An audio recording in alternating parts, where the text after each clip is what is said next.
Okay, I'm here with John Walk. Hey. How you doing, buddy? Good, Coach. Thanks for having me on. Hey, you're the man. I mean, I had your buddy on yesterday for the girls, and I'm going to have you on today for the boys. I'll try my best. I just tell people I show up to the games and keep stats. I don't really know much beyond that, but I'll try. I like your tie. Thanks. This is like one of the 2 times of the year I can really ever wear it. So my mom got me this for my birthday one day. So I'm like, LL championship game every time I'm going to wear this thing. Nice. Well, if you're on next year, maybe we'll get you a new tie. All right. Okay. All right. Let's talk about the game. We're here. We're 23 minutes before the game. There's nobody on the floor, which is good, so we don't have basketballs bouncing. So how did these teams get here? Crest and Warwick. Crest and Warwick. Well, we know they're Section 1 champion back here again, 5th time in 8 years, but the first time since 2016.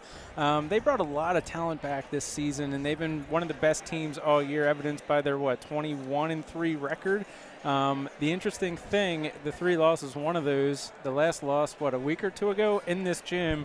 I was just looking up their stats, and I know we can get into that matchup a little bit later on, but if you remember this, Crest season low in points this season, 42 in this gym against Township a couple weeks ago. Yep. Warwick, man, what a season that they've had. You could argue that they've been one of the best teams in the league, and they've done it despite injuries. Caleb Schmitz, their starting forward, probably their tallest guy, went down, shoulder injury early January, and they haven't missed a beat without him. They've won 14 straight, last loss being to Lancaster Catholic on December 26th. And then, as we know, Joey McCracken, leading scorer, point guard, guy does it all. He's also a really good quarterback. Goes down with a season-ending knee injury just a week ago today. And we thought coming in, okay, Warwick shot, they're done. And then they're here we not. go. They've just had the next guy up, next guy up, next guy up mentality. And as you know, these last 2 games, it's just been magical. Now they live and die by the 3 at this point. So I'm kind of wondering, this is a different gym than they will see all season. Now, granted, they come here and play, once or twice a year? Yes. So maybe if they can get some shots up beforehand and get their stroke going, then they'll be just fine. Well, the thing that I noticed, a team with a 3, like Warwick, we watched them the other night, and they couldn't hit the broadside of the barn in the first quarter, the first half. They scored 12 points in a halftime. And I'm there like, okay, they're going to get hot eventually. And that's the way it rolls. So a team that shoots the 3, like Warwick does, that they can make that up fairly quickly. It used to be the athletic teams that could press and run and stuff could make that up, but now I think it's the teams that can pop the 3, and on their roster, they got 4 or 5 guys that it doesn't seem to matter. We've covered them a couple of times. We had them live stream, and we've had different guys step up each game. The last 2 games, they've had 2 different guys, and 20-point plus guys, and it's like they're averaging 8. And one guy come off the bench at JV. We didn't have him on a roster. We had to put that. We had to put Chase Kroll on our roster this morning to get it onto the program today. I mean, how cool was that? Yeah, and the interesting thing, Chase Yarbrough dropped the 32 points, got the start in place of McCracken on Monday. He drops career high 32 points on Monday, and then Wednesday, Chase Kroll comes off the bench and drops a career high 7 3-pointers. And then Coach after the game was telling us, and we have a 3rd Chase on the roster that you guys don't know about yet. Now, the roster passed around. I'm not seeing a 3rd Chase on it, but I'm hoping, just for our sake, I don't know, let's just bring him off the bench and see what he does tonight. Yeah. Well, maybe we can bring our buddy from Cable 11, Chase Landers, up there. Let him shoot some 3s. Okay, so we know how they got here. We know kind of the matchups. We know Crest got some big guys and Warwick got the little guys, and they're both scrappy. I mean, they're both defensive-oriented teams. It's weird to say Warwick's defensive-oriented, but I think that's how they win games. Because both teams, I didn't realize it because I've just been covering Warwick more than I have been Crest. I know Warwick's been holding teams to around 46 points a game, and Cedar Crest is pretty much right there. We know Warwick on Wednesday played a really good Catholic team and held them to 37 points. The only 2nd time all year that Catholic has been held under 40 points all season. So they know how to play defense. And Coach told us on Wednesday, at least against Catholic, they made their shooters drive, made their drivers shoot. So it'll be interesting to see how they go about defending Crest. Crest can do it all. I know that Catholic had the 6'7" forward, David Kamwaga, and the 6'6" forward who's going to Westchester for football, and Trey Wells, and Warwick didn't have trouble. And the reason I say that is because Crest obviously has 2 6'7" towers. Now, one of them is more of a guard, and Ilira Ayufale, and then the other one's kind of that true center that we don't see, which is kind of nice when you see a Warwick team who's this new ball, just come down, shoot the 3, whereas the other side, Eberhard, is this old school center that you probably, recall from days back in the day, 70s and 80s, can dominate down the paint. Absolutely, absolutely. Talk about a little bit about, not tonight, but where these teams are headed next week. I mean, you got that all taken care of. I know you do. Yeah, 12 teams from the LL League are in districts. And by the way, there's 5 private school teams from within Lancaster County that also made the 10-team District 3 1A field. So I got to stop you 1 minute on that. Okay. Because you guys are doing a great job with those teams that never gotten love before. Right. We try. And that's cool. We need to do more. No, we do. We need to do more too. And so if anybody's watching me, if anybody wants to do, a little blog for that league, I'm all for it. Yeah, but as far as what we see, we know Crest has the first round bye in 6A, and then Warwick, McCaskey, and there's one other who are also going to be playing for first round games in 6A. The 5A matchup, E-Town and Lampeter Strasburg are meeting in the first round there. 4A, let's see, Lancaster Catholic first round bye, top seed. So they got a good shot at winning what would be, their second district crown in 4 years. I could be wrong on that. Yeah, they got a real good shot, I think. And Elko, I honestly thought the winner of Elko E-Town would probably be here. That just hasn't been the case. I think Elko's been one of the best teams in the league all year. They get a first round bye in the 4A field, so I wouldn't be surprised. Catholic and Elko are on different sides of the bracket there in 4A. I wouldn't be surprised if we see them and Hershey in the championship game. And then Columbia and Mennonite, they got a tough road. How about that? In Class first 3A. Round. Yeah, they meet in the first round play on Monday. I'll be covering that game. And the next game, I believe Columbia would likely play Camp Hill. I think Camp Hill's in the bottom half of that bracket. And then if you make it past them, it's likely Powerhouse Trinity in the championship game. And Camp Hill and Trinity have been there year after year. Now, Columbia did play Trinity earlier this year. They lost by 14, but Columbia missed 15 free throws. So that makes me think, hey, you make your free throws, different games. So they got a shot there. And then obviously there's 5 teams down in 1A. I think there's a good chance we'll have a private school team from Lancaster County going for a District 3 1A title in a couple weeks here. Well, that'll keep you busy. Yeah. Keep you busy. If we're not busy enough, right? Let's talk. I love this time of year. Well, let's talk about you a little bit. So, Twitter handle? At Jaywalk LNP. Okay. And like a typical night, like you're here, you're prepping.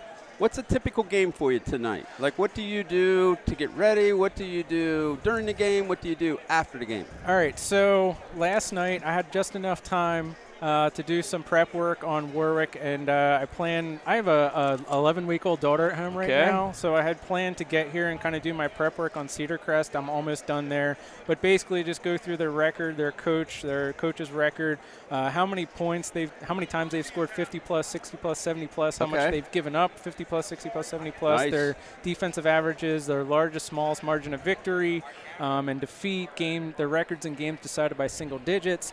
Just so, one, I have a good feel for all that coming in. Yeah, that's nice. And 2, after the game, when I have like 10 minutes to write my game story sometimes, I have this, and I don't have to go search for it. I know it off the top of my head. Nice.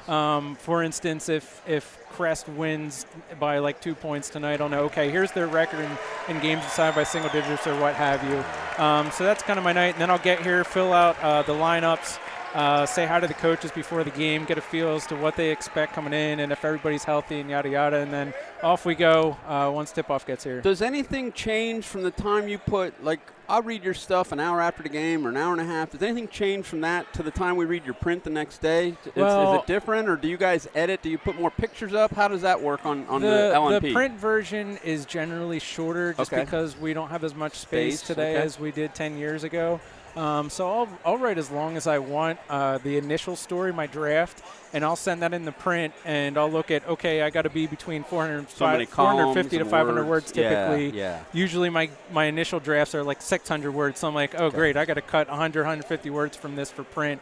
I'll do that, send that in, and then my original long version, I'll put that online. Now, generally, I'll read back through it because we're our own editors pretty much for online. Okay, all right, good. And usually I end up finding 2 or 3 mistakes in there that I try to fix before it goes to print I know. online. I mean, the nice thing about online is, and I know why I do it, is like you can just take it away. It's like, no, I didn't make that mistake. Right. I can just change it right away. Right. Hey, I appreciate all your work. Thanks, you as well. We really appreciate the things that you do for us, and, you know, we sit together, and it's been a good relationship. And it means a lot to me, not only you with your history in coaching, you're also a former teacher of mine, and it's just kind of a humbling thing for me to be here in a league that I grew up in and to sit next to you, and I believe one of your helpers tonight is Darren Gu, who is my freshman football coach. There you go.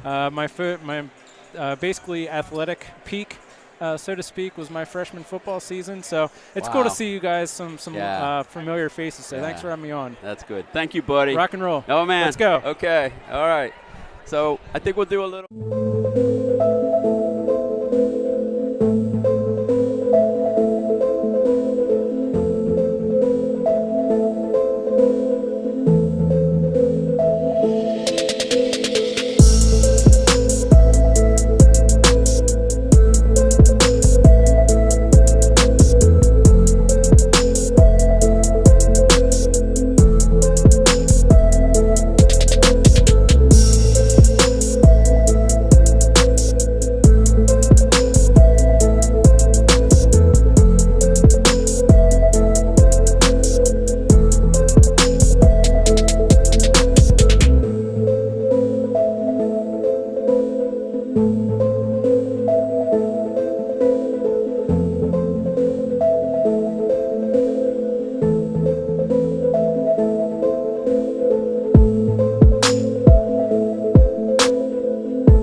recommend becoming an official because you can feel like you're a part of a sport that you love.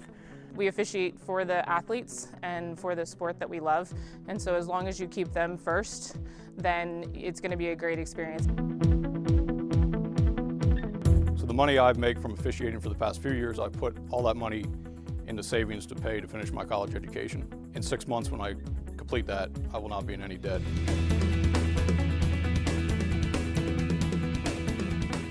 Officiating the state championship and getting that call to officiate the state championship was an emotional thing for me, just because of what I've been through, you know, the ups and downs, and getting that call really meant a lot to me.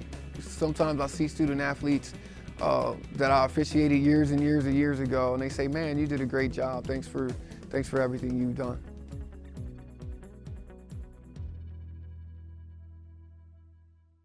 Attention parents and coaches.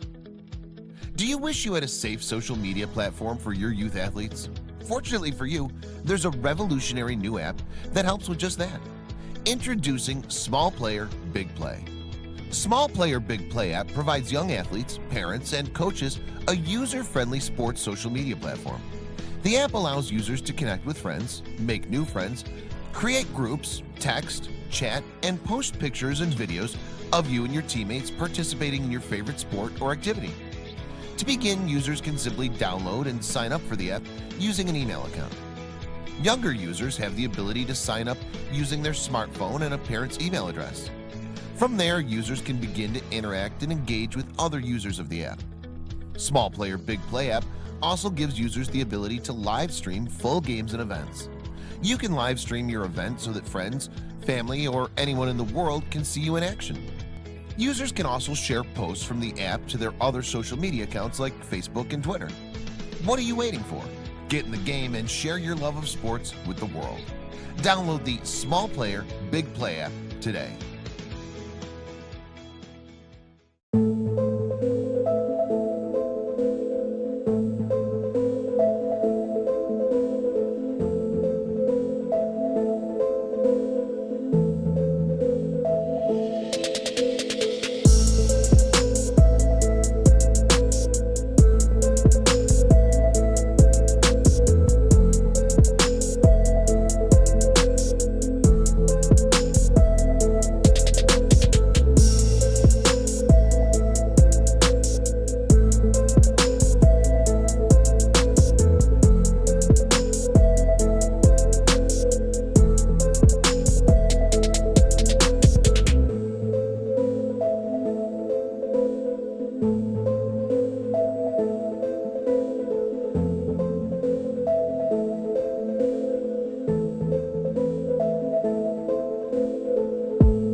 Welcome to Manheim Township High School, the Lancaster Lebanon League Boys Basketball Championship.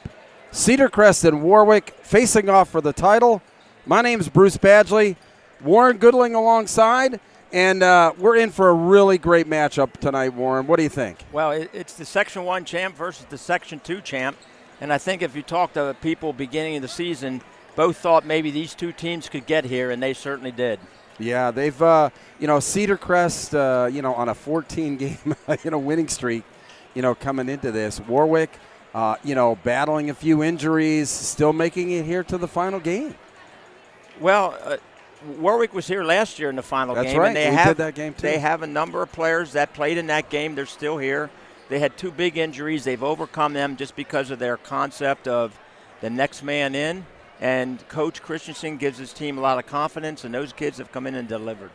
Yeah, to get to this particular point of the season, these teams have to have delivered. And Cedar Crest, obviously winning the Section 1 title, Warwick the Section 2 title. But, Cedar Crest, obviously, the favorite in this game, and Warwick the underdog. So talk a little bit about what it's like to be, a coach who's favored in what you're doing with your team, and then on the coaching aspect of if you're the underdog, Warwick. Well, when you're the favorite, you want to try to just keep the pressure off your team. You just want them to play and worry about the task at hand, and don't talk about any expectations other than let's play our game. And when you're the underdog, you just have to sell that you can win this game. You have to tell your team this is what we need to do to win, and we're capable of winning if we do these things. And always tell your team you want to be the best team in the gym tonight. Yeah, right. And that's, and you make a great point because it's just tonight. Anybody, can get hot. It can be a good shooting night, a bad shooting night. But it is just tonight. That's a great point there, too. But, Warwick, talking about them a little bit, they've had to kind of reinvent themselves, like we talked about, with those injuries, late in the season here. So, from a coaching perspective, how does that work? Because usually, you're in substitution patterns regularly throughout a whole season. Now, all of a sudden, that's disruptive. How does that work? Well, here's what happens sometimes is in the off season you have a lot of open gyms and you have pickup games and you have summer league games and fall league games and those things, and you don't have all your players at all those games. Right. So other kids get a chance to play with the main guys. And sometimes that's what happens during the season, like the case of Warwick. So these young guys like Yarborough and Crawl that have come into the lineup and have given them a spark, they have been preparing to be able to do that. And their style that they'll play it in their JV team, they'll play it in their freshman team. So they're used to they know what to do.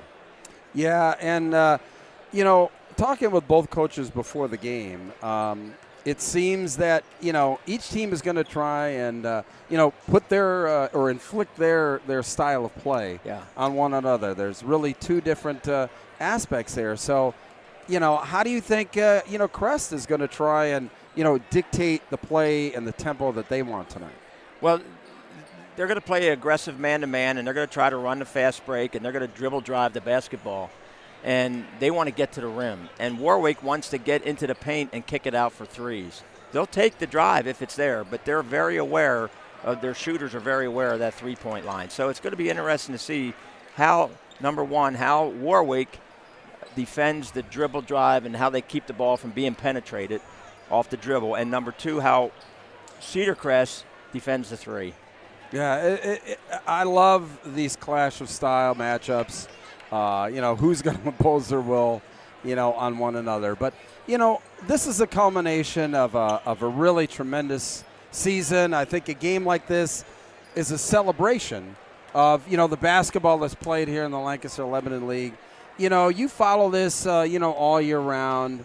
How has this year been different than, say, any other in the Lancaster Lebanon League? Well, this is our second year here in this league of having 5 sections. So we've had 10 teams in the playoffs instead of 8, so that's a little different. The 5 sections, we've now gone back. The league's gone now back to crossover games, and I think this is the second year of that. So we'll see how that all shakes out. But basically, I think the cream has risen to the top here as the season went on.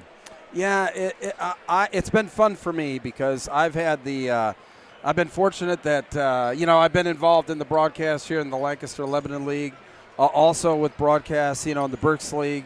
And, the one constant is that the enthusiasm for the game really seems to have risen as well. I think attendance has been up. And I think that this gives us a good perspective on what to look forward to, down the road in districts for these teams.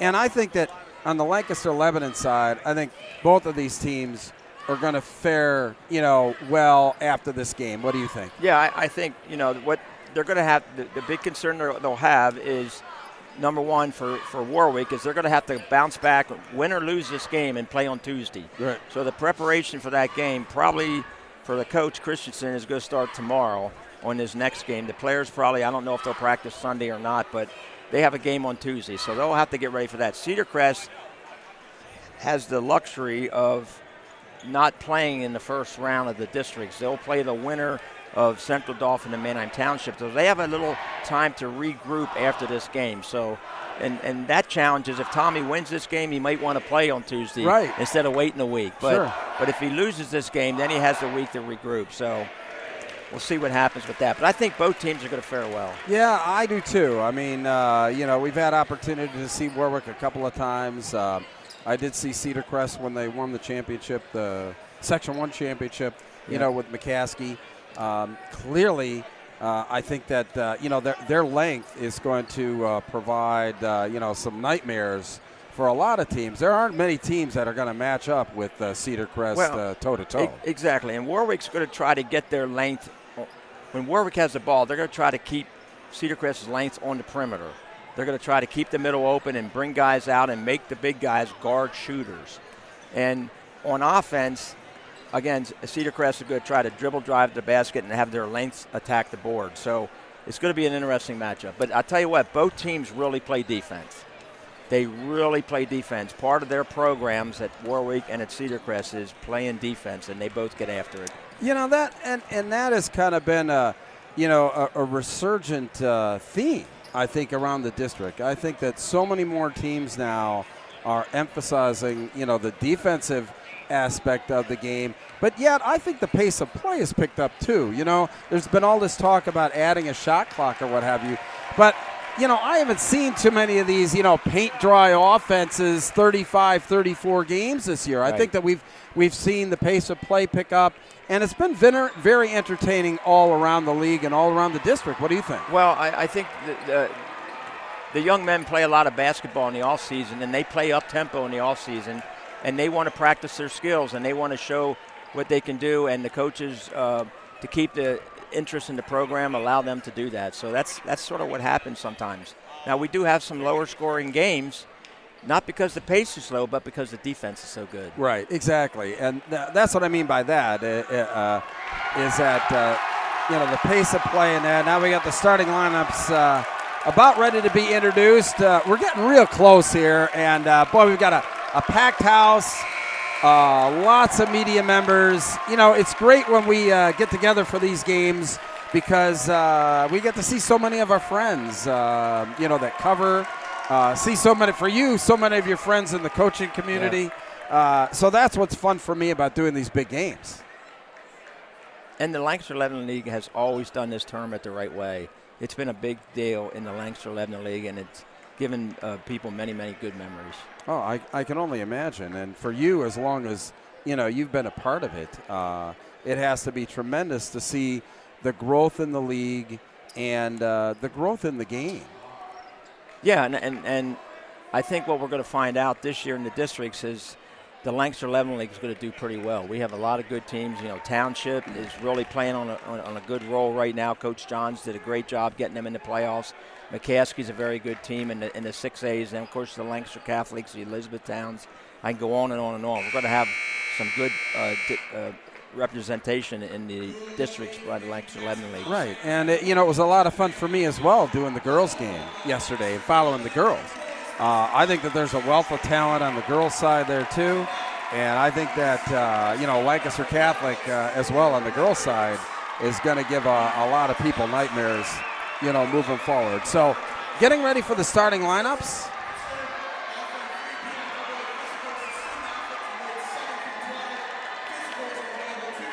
And first, it looks like we're going to do the visitors here for Warwick.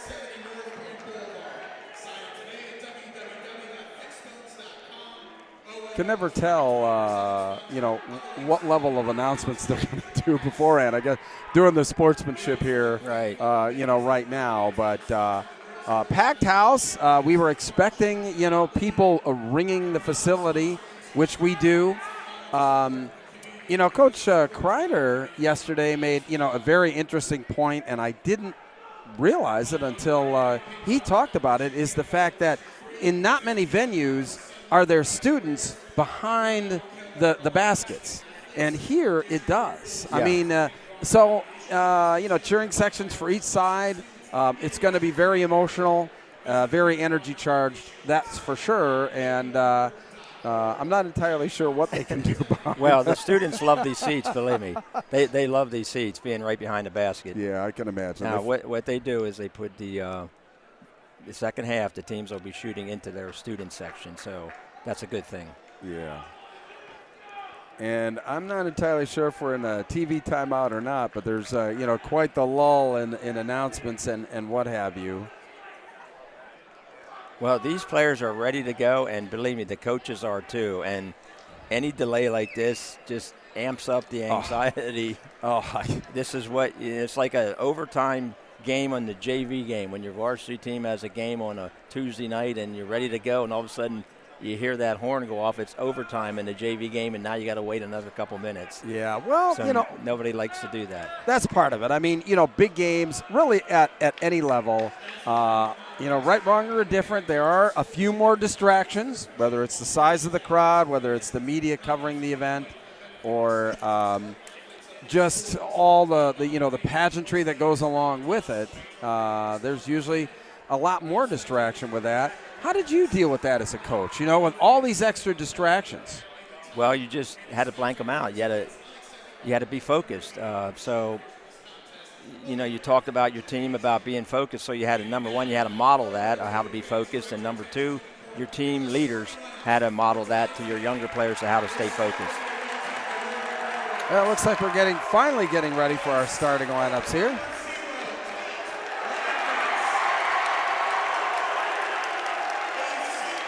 And number 0 there, Tate Landis. He was actually one of our most valuable players, I think, the first game we did with Warwick. Yeah, he's a sophomore playing like a senior right now. Ethan Minnick, Chase Yarborough, Connor Adams, and Kai Sapala. Starters for Warwick tonight. And now for Cedar Crest, the Section 1 champs.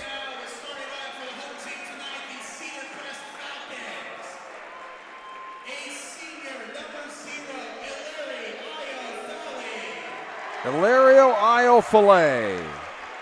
Maybe the best name in District 3, but what a player, too, there, Warren. Boy, lots of potential, and he's just a solid player, plays defense, blocks shots, gets to the rim, and he makes a 3-ball, too. Amani Jones, number 2. Cole Miller. Jason Eberhardt being introduced. So I tell you what, it's going to be very, very interesting here. You know, what do you think? Do you think that Warwick's got to get out to a fast start? No, because they proved the other night they don't have to get out to a fast start. They can come back, but they want to be right there. They don't want to have to dig from behind again. But we'll see what happens. Ready for our national anthem.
ready for basketball.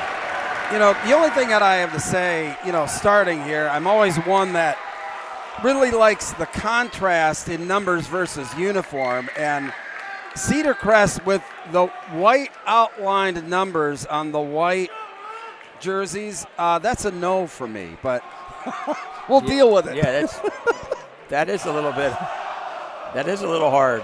Well, we'll just have to do it by body style or body type. Yeah, the referees will have to have their glasses on tonight to pick out those numbers. But anyways, these young men have been waiting for this moment all day, and they're finally ready to tip it off. And so have the announcers, I think. I know you put your game face on when we came in this gym tonight. Absolutely. Let's play ball. And Cedar Crest controls the tip. That's Jones. Out to Alwine. Filet. And Jones makes it. Great start. See, that's one of the strategies on Cedar Crest is to drive the baseline, get that help from the corner, and leave the shooter open. And that's what Warwick cannot allow, that dribble drive penetration. There's Yarborough kicking it out to... And I think Adams took that drive and missed it, but there was a lot of length up there. Filet going right for the basket and got hammered. He was not shy about going to the hoop on that one, that's for sure.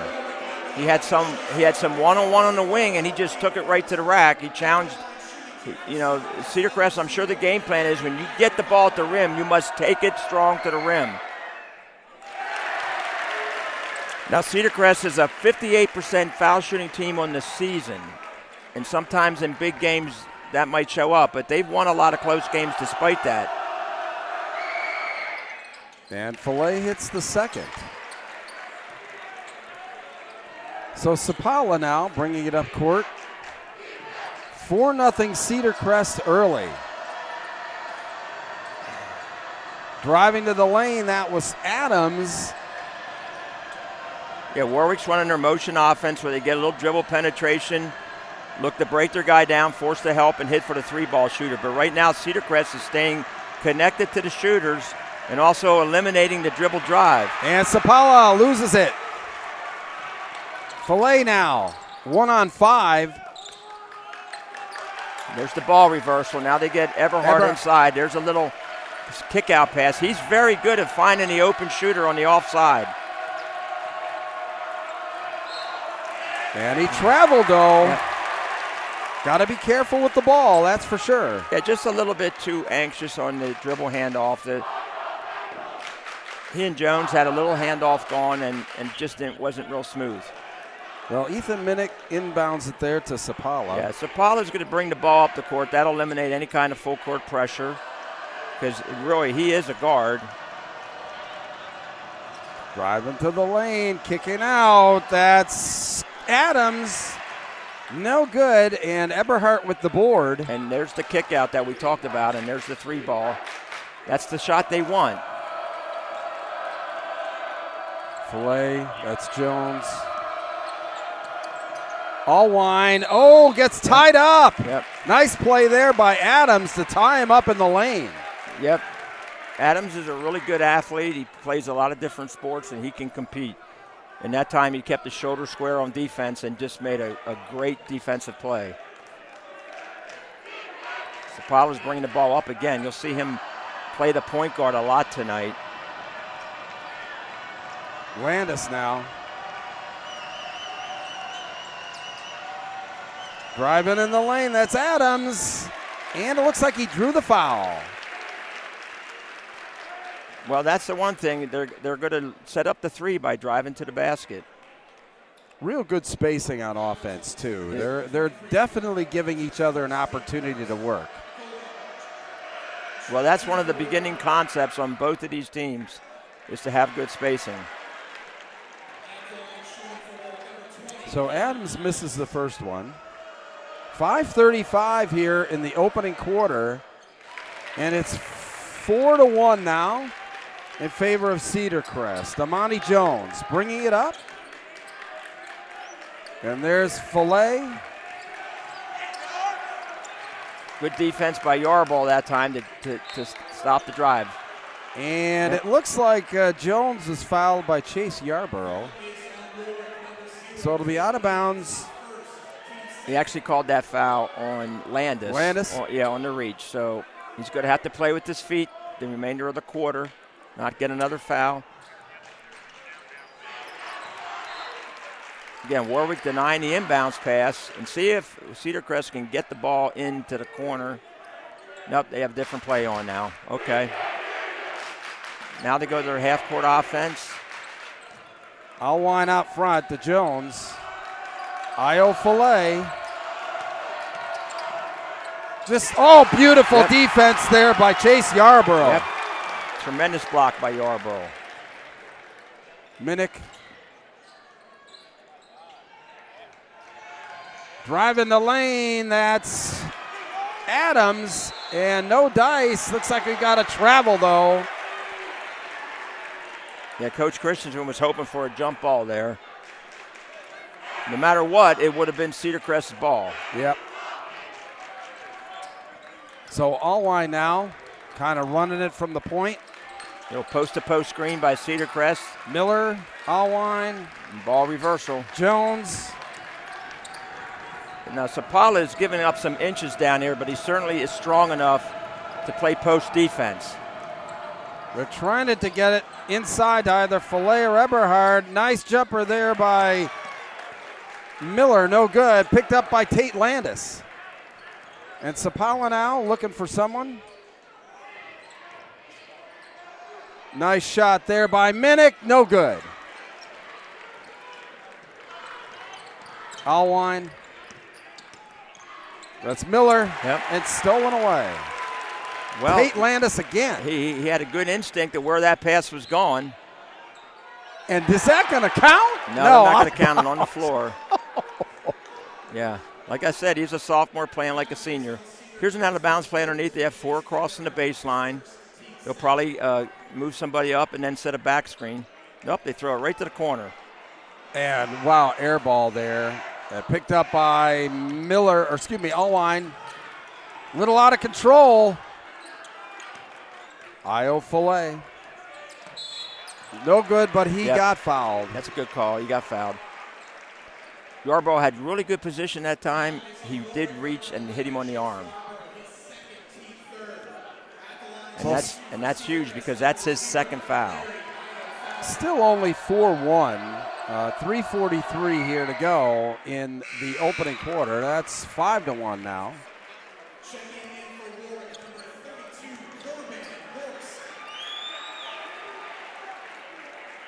So Io Filet at the line. Love those shoes. Maybe the best color shoes in the tournament. Yeah, they are. Well, you can't lose him. Just look down there, you'll see it. All right, Sapala now. Landis. Sapala at the point. Oh, got caught up in the air. Yep. That was good defense. Yep. Io Filet was right there to affect that shot. And there's the length that we're talking about. Yeah. Normally, Sapala can make that little one dribble move and go up over people. He might not be able to do it over him. Absolutely not. Io Filet driving, gives it up to Eberhard, back to Io Filet, and he's fouled. Yep.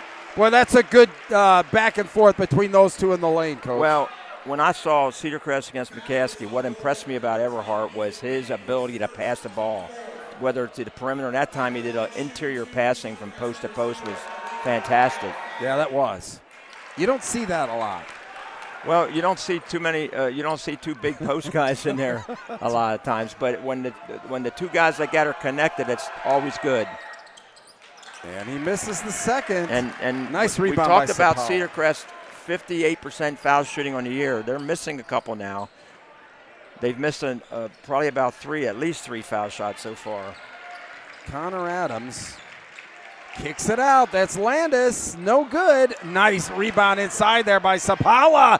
In amongst the trees, he's blocked. Yep. And again, the length inside affected the follow-up shot. Filet going right to the basket, and he got hammered. I think they called a charge. Did they? Oh, my. Yeah. Believe me, Warwick will take a number of those today if they have an opportunity, because that's one way to get him out of the game. Now, that's his first, so we'll keep an eye on that. And he's guarding Sapala, who will attack the basket, so he's going to have to really be careful now. Well, Eberhardt switched up on him now. Yeah, they switched up on the ball screen is what happened. Trying to deal there. Landis, Sapala, deep three, no good. And Filet with the board, looking for someone. Eberhardt picks it back up. Good defense by Sapala, good post defense. Driving right to the basket, kick out there to Cole Miller, no good. Oh, and Eberhardt steals it. Going right to the basket inside. That's Grant Allwine. Beautiful pass there by Eberhardt. That's what I was talking about, Eberhardt, his ability to pass the ball. That was a heck of a play right there. So 7-1 now, Cedar Crest, as we wind down here in the first quarter. We have a little bit of what we had the other night with Warwick, not really making the shots on the perimeter.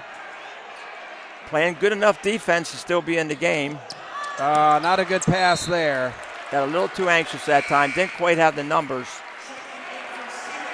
So back over to Warwick now with a minute and a half to go. Into the game number 5, Chris Dans for Cedar Crest. Yep. And also Chase Crawl. For Warwick, for Warwick. For Warwick, yep. So he was the hero the other night. Yes, he was. There's Landis looking for something, and nothing there. Landis back out to that. I believe that was Adams driving the lane, and it was. And he drew the foul. Yep, drew the foul. Not sure who they called that on. Looks like they didn't call it a shooting foul. Nope, on the floor. Cole Miller committed the foul.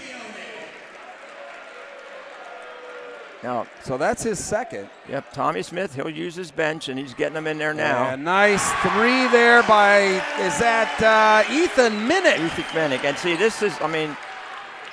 Warwick has had a cold shooting first quarter. They made a three. They're only down 3 points. So you can see the defense that they're playing. They hit a couple shots. They'll be, right back in control of this game. But right now, they're just playing great defense. Right through the hands there of Filet. Back to Warwick. Let's see if the three-point shooting for Warwick becomes contagious. Yeah. Sometimes a guy makes or two, takes that lid off. People fall into it. Well, they're kind of taking what the defense is giving them. And here's Landis in amongst the trees. Minnick traveled.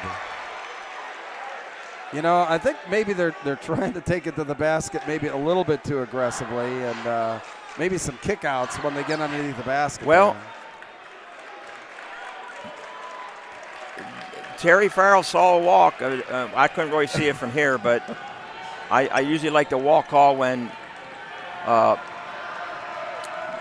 the grandmother in the stands can tell it when it's a walk. I don't like splitting hairs on walk. I don't know if that was. I couldn't really see it, but Coach Christian wasn't happy about it. Counting it down now. Filet looks like he's going to isolate for the last shot. Trips a little bit. Oh, going right to the basket. Oh, beautiful block there. Oh, my God, that was Sapala. Yep. Sapala came. 2 big blocks by Sapala in the lane on Filet here in the first quarter. It was, just great timing. He did it clean. Jones at the buzzer, no good. So we finished the first quarter with Cedar Crest on top, 7-0. 7-4. Or excuse me, 7-4. Yep, 7-4. And this is not a slow-paced game. This is high-intensity defense. We want to thank Orthopedic Associates of Lancaster, who's the proud presenting sponsor of the Lancaster Lebanon League and its championship events. To learn more about Orthopedic Associates of Lancaster, visit fixbones.com. Orthopedic Associates of Lancaster is offering free PIAA physicals to student athletes in grades 7 to 12. Free physicals are on Tuesday, February 18th from 6 to 8 p.m. at Orthopedic Associates of Lancaster's Lancaster location on Point Boulevard. Sign up at fixbones.com. Orthopedic Associates of Lancaster is proud to be the presenting sponsor of the Lancaster Lebanon League and its championship events. So yeah, 7-4 here, Warren. I think Warwick really came on the second half there, the last couple minutes anyway. Well, their defense is just really intense, and they do a great job pressuring the ball, containing the ball, and getting some help side. And even though they're small, their kids all play bigger than what they are. Well, clearly Kai Sapala, he played an outstanding defensive first quarter. He's matched up on Eberhardt right now. Yeah, he's done a fantastic job. Io Filet now. No room along the baseline. He's hung up. Jones. That's Max Scipione. Scipione, yep. And there's a battle going on down there in the paint with Everhart and Sapala. Oh, nice denial there. Anyway, by number 10 there, Minnick, but Io Filet just drops it in. Well, if Io Filet can square up like that and hit that jump shot over top, that's a big time play. It's impossible to stop. Yeah, you can't stop that. That's a big time play. And he realized that instead of driving in there to get a charge, he took what was available, the jump shot. So Sapala now looking for somebody inside. Again, keeping the floor spread. They just need somebody to beat their man to force the help. And right now, again, Cedar Crest is doing a great job of staying connected. Adams driving in. Oh, beautiful block there by Io Filet. Again, there's the length in the block. And a nice steal there by Sapala, and he goes out of bounds. Yep, great steal because he saved the layup because they were going to pass that ball right into Everhart at the basket after he caught that, but it was a good defensive play by Sapala. Scipione the inbounds. Io Filet. Scipione now looking for someone. Eberhard up top. Yep, he's going to try to get a dribble handoff with what he does.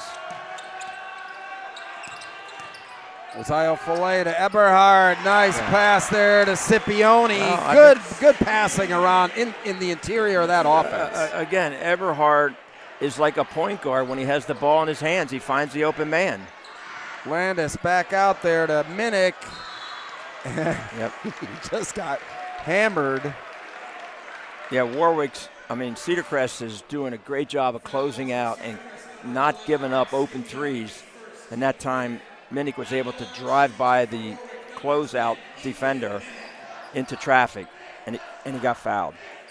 You have to give Warwick credit. They're just fearless attacking the basket early on here. Well, they have to challenge, and they have to get some people in foul trouble. Totally agree with that. They cannot rely just on the three ball. The three ball will come when they get in there and score a couple baskets at the paint. Then more help will come. Oh, Sapala wrestles that rebound away from Eberhard. No good. That was Minnick again. Missed that one, yep. So that was Scipione to Eberhard. Nice little jump hook in the lane. Well, that might have been his first shot attempt this game, and he just did a little left shoulder move into the center, little jump hook, which all big guys learn how to do to use your size. Yarborough over to Minnick. Landis looking for an opening. Dan's all over him. Yep, that's a good call. That was definitely a foul. Like I said, both teams really play deep. Aggressive defense, yes. Aggressive defense. The defense on the perimeter is really, really intense and somewhat physical. Oh, Scipione! Or excuse me, Sapala. Sapala on the set out of bounds play. 4 across. They just lobbed it up to him, and he muscled it in. He is playing. He is playing well above his size there. That's for sure.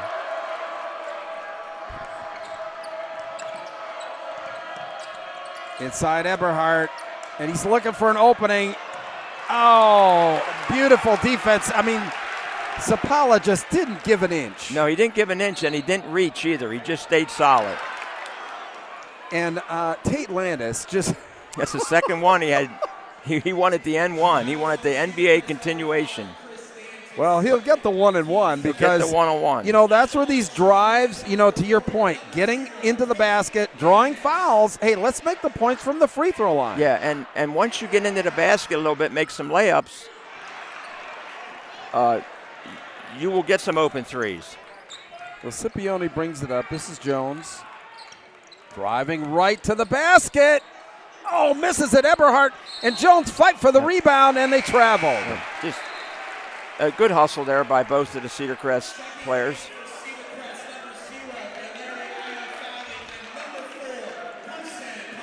So back in the game now, Carson Periaki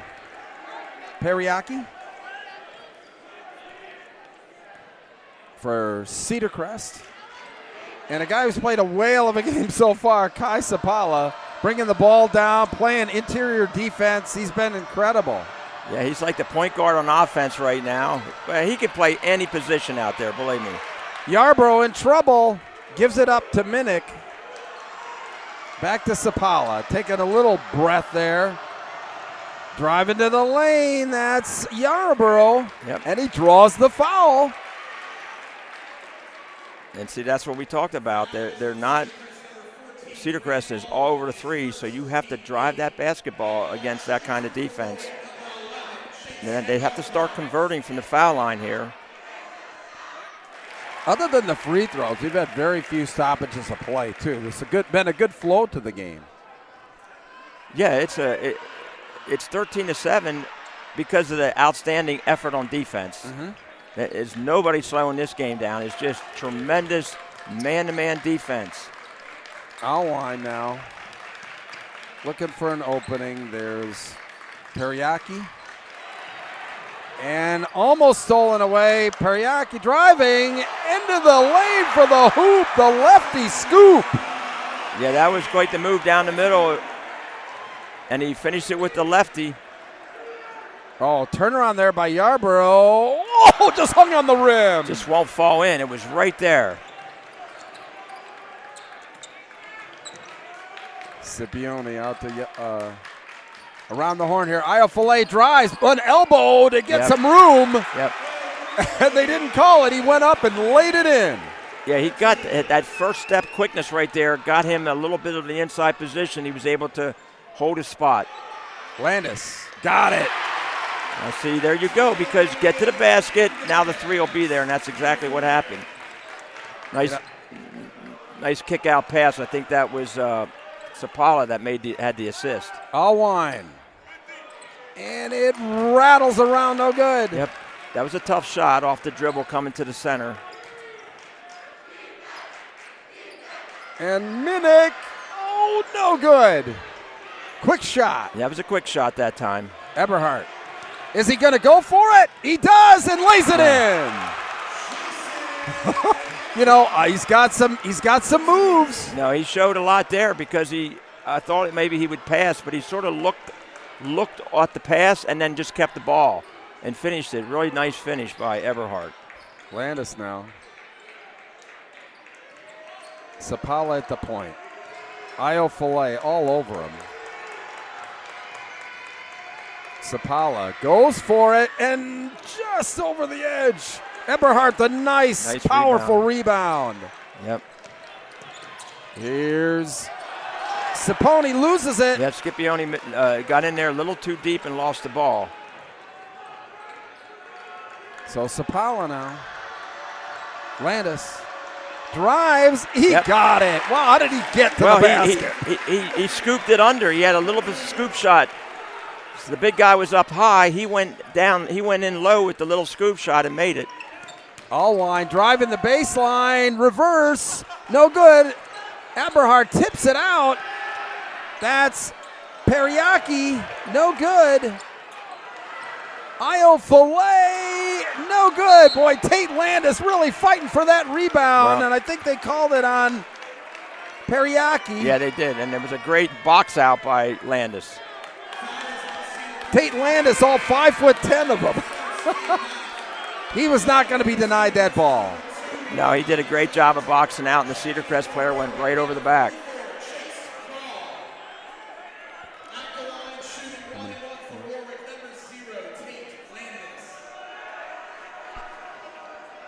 So Tate Landis at the line.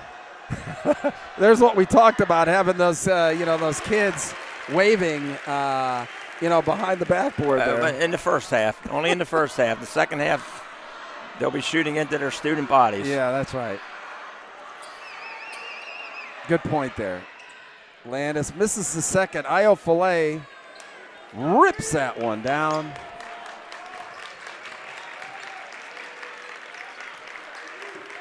Periaki there to Allwine.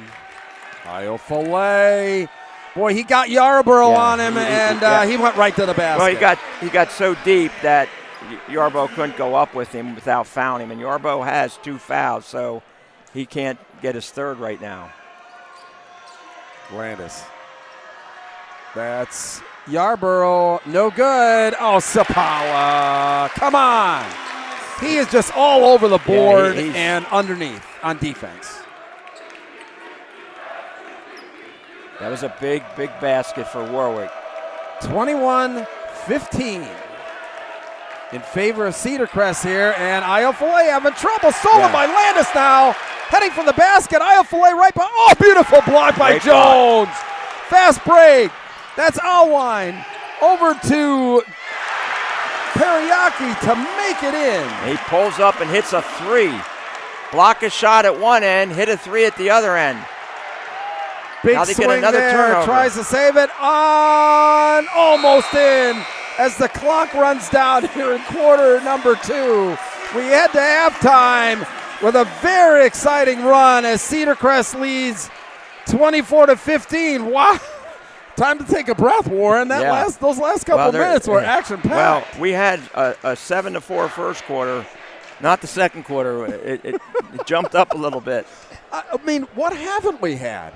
I mean, great end-to-end action, great inside play, great movement by both teams. Great defense. Great defense. Fearless play on the half of, Warwick.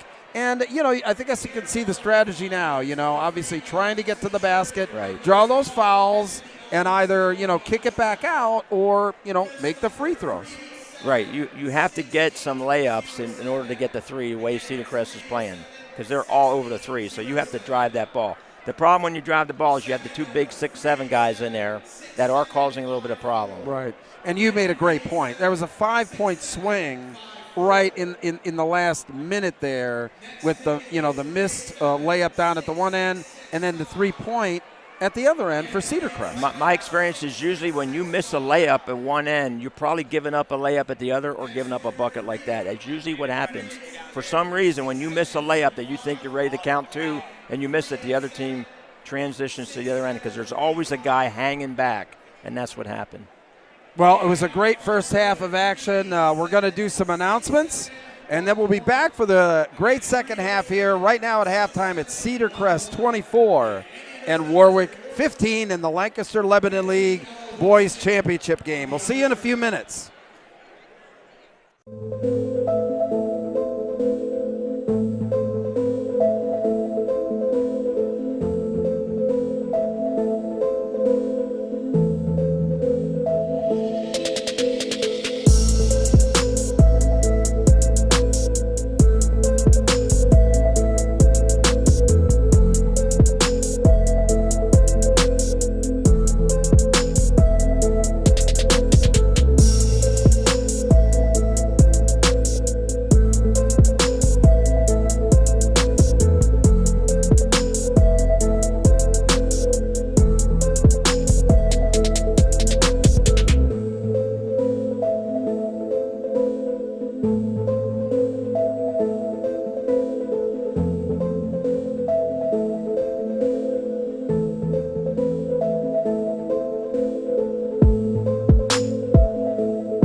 recommend becoming an official because you can feel like you're a part of a sport that you love. We officiate for the athletes and for the sport that we love, and so as long as you keep them first, then it's going to be a great experience.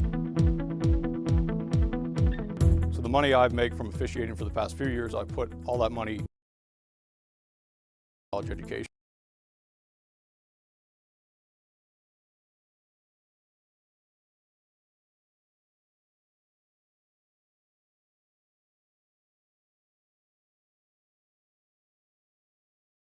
What I've been through, you know, the ups and downs, and getting that call really meant a lot to me. Sometimes I see student athletes that I officiated years and years ago, and they say, "Man, you did a great job. Thanks for everything you've done."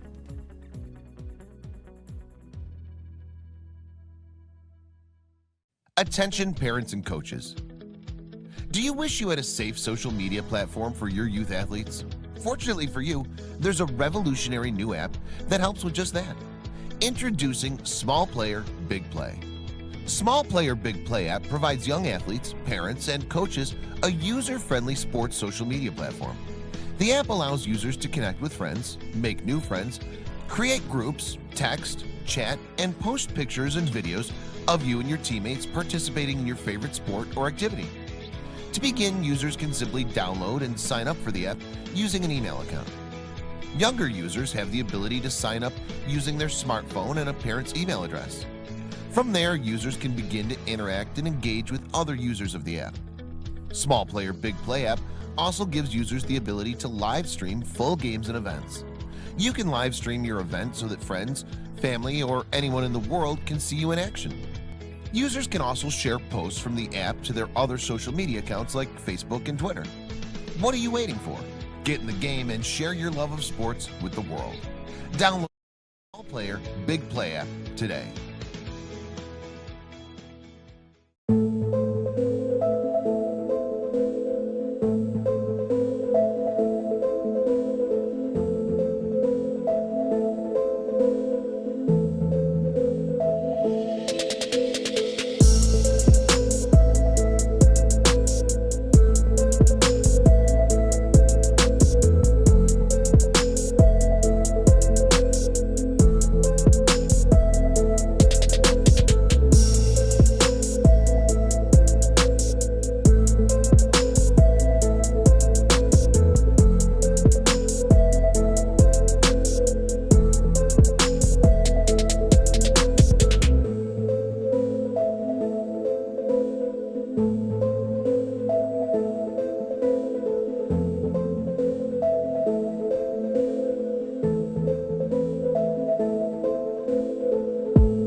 comment, and subscribe.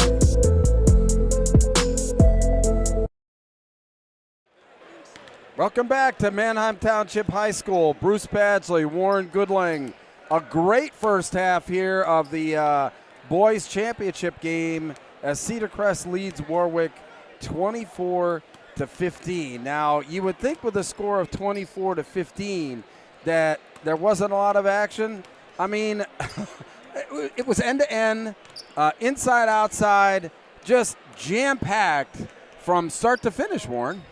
Oh, yeah, all kinds of action. I mean, you name it, we saw. We saw great passes. We saw block shots. We saw great defensive effort. We saw just about everything. We didn't really see – we saw some three balls made, but we didn't see a lot of threes in a row. But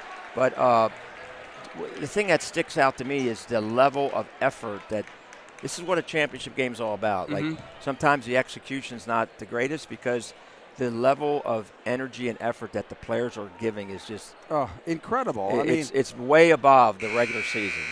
Absolutely. I mean, the intensity, you can just see it in the guys' faces. That's the great part about, our broadcast position down here right at court level is, we hear the grunts and groans and, see the elbows and everything else. So the intensity just ratcheted way up. Well, these are two outstanding basketball teams. They're both built a little bit differently, but boy, they have their own way of finding ways to win, and they simply do that. They are two really good teams.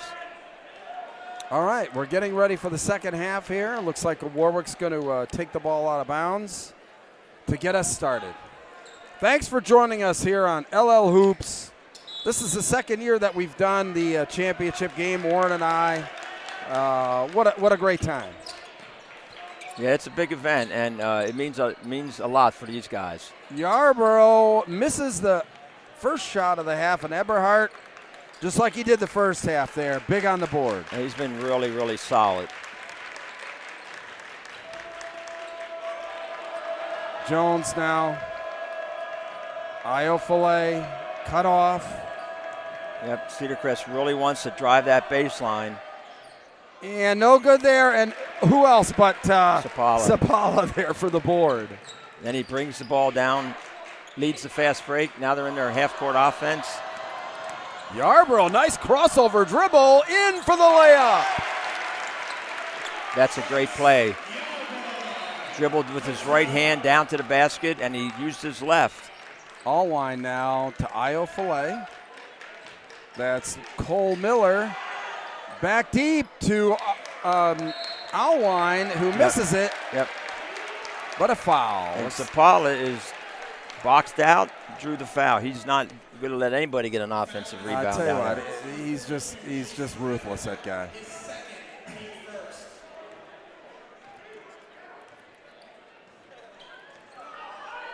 Here comes Warwick again, and their little ball screen there for Sapala, and they got the switch. Everybody pretty well spaced out, but Yarborough drives the lane, no good. Yep. And that's Allwine with the rebound. That was a little degree of difficulty shot. Iofale gets hung up, but Eberhardt now in amongst three guys, no good. Iofale. Well, they got to the basket, flattened the defense out, and they were able to offensive rebound, and again, use their size to put it right back up. So that's Minnick, Landis, Minnick. And the jumper there, that's Adams. Minnick now with the ball. Good hustle rebound by Minnick. Landis, here's Sapala. Deep, got it! Yep. Three-pointer for Sapala. Just what the doctor ordered. Well, Warwick draws within 6. He can make that shot. Like the first time we saw him play, he made a number of threes. Second time we saw him play, he scored inside. He can do it all. Oh, Iofale, just unstoppable when he does that. Well, that's just using his athletic ability to get in there under control and finish it right at the rim. Nobody's blocking that shot. Yarborough, Sapala. That's Connor Adams, and tried a risky pass across the lane, and Allwine picks it up. That's Miller driving. Oh, just missed, but he got the foul. Yeah, Allwine got the steal, but Jones did a great job of rotating down to see who was to steal, to deflect the pass, to get it to his teammate. So Cole Miller at the line. That was the second foul on Ethan Minnick for Warwick. Yep. So 5:14 here in quarter number 3, 28-20 in favor of Cedar Crest. Yep. And again, I'm keeping my eye on the foul shooting for Cedar Crest because they've been 58 in a year, and they're going to need to shoot maybe a little bit better to keep this lead. Sapala, no good. Jones, nice rebound. Yeah, Sapala had a pretty good look at but time. Stolen by Tate Landis. Yeah. It's 1-on-3, but he's going right at the basket, and he got the bucket and the foul. 1-on-3, Tate Landis. Well, he used his body he created some contact, held himself in the air, and put the ball off the glass. That's a great N1 finish. He's going to cause a lot of coaches' nightmares in the league the next 2 years, that's for sure. And he makes it. You know, listening to your broadcast and what have you, one of the things that, you know, you obviously talk about foul shooting, but then you talk about that great stat of fourth quarter foul shooting, and I'm really interested to see how that shakes out as well. Well, that's something that since I heard you talk about it, I talk about it all the time. It's an incredible stat, the foul shooting in the fourth quarter, because there's obviously a little bit more pressure, a little tighter. Some guys might shoot 60% during the first 3 quarters and shoot 80% in the fourth, and for some other guys, it's a complete reverse. Sapala from the free throw line, no good. Eberhardt, and here's Jones. All right, Warwick's changed their defense a little bit this time. They've gone to a little bit of a half-court trap, trapping in the corner, trapping out front, and they got the turnover. There's Adams, goes right to the basket, and he misses it, unfortunately. Oh, my gosh. Allwine got the board. He was anticipating a little contact there. And good timeout by Tommy Smith, because the last time his team saw a 1-2-2 half-court trap, they turned it over. He wanted to talk about it. Yeah, great. And that's the first timeout, you know, of the game. We were talking about that at halftime. So we want to thank the National Guard.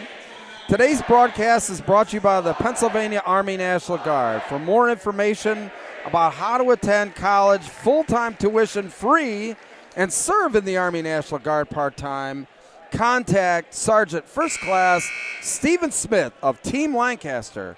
The phone number is 484-889-8519. And thanks to Susquehanna Tackle. Everything for fishing. Susquehanna Tackle features low prices, fast delivery, expert knowledge. Free shipping on orders over $50, gang. And this weekend, hey, it's Bass Fest.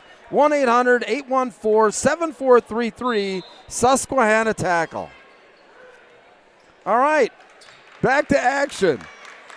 Okay, and again, Warwick staying in that 1-2-2 half-court trap. Oh, and it blocked! What a foul. Oh, my God. That was blocked by Yarborough, I thought. I think they called the foul on Yarborough. Yep, that's his third. They called the foul on Yarborough. But Cedar Crest did a nice job. They were well-schooled against that half-court trap. They got the ball in the middle, and they looked the opposite, and they got the backdoor cutter. And that's good there by Allwine.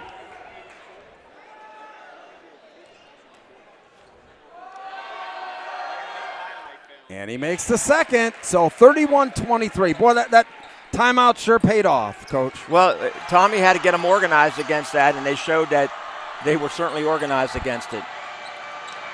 Yarborough now driving to the basket, and boy, you could just see that coming. Connor Adams just could not hold up, and Jones, beautiful position to take the charge. Well, those are plays that help you win championships, and you take charges like that, and Jones saw it coming and took the charge.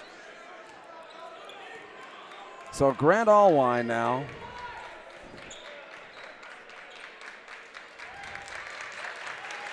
All right, Warwick's back in their man-to-man now. They got out of the half-court trap after Cedar Crest scored coming out of the timeout.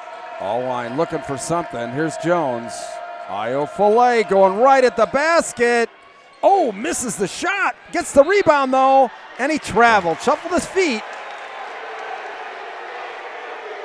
Surprised he didn't get a little bit of, item there for whipping the ball up in the air. But anyway. I'm sure he got warned.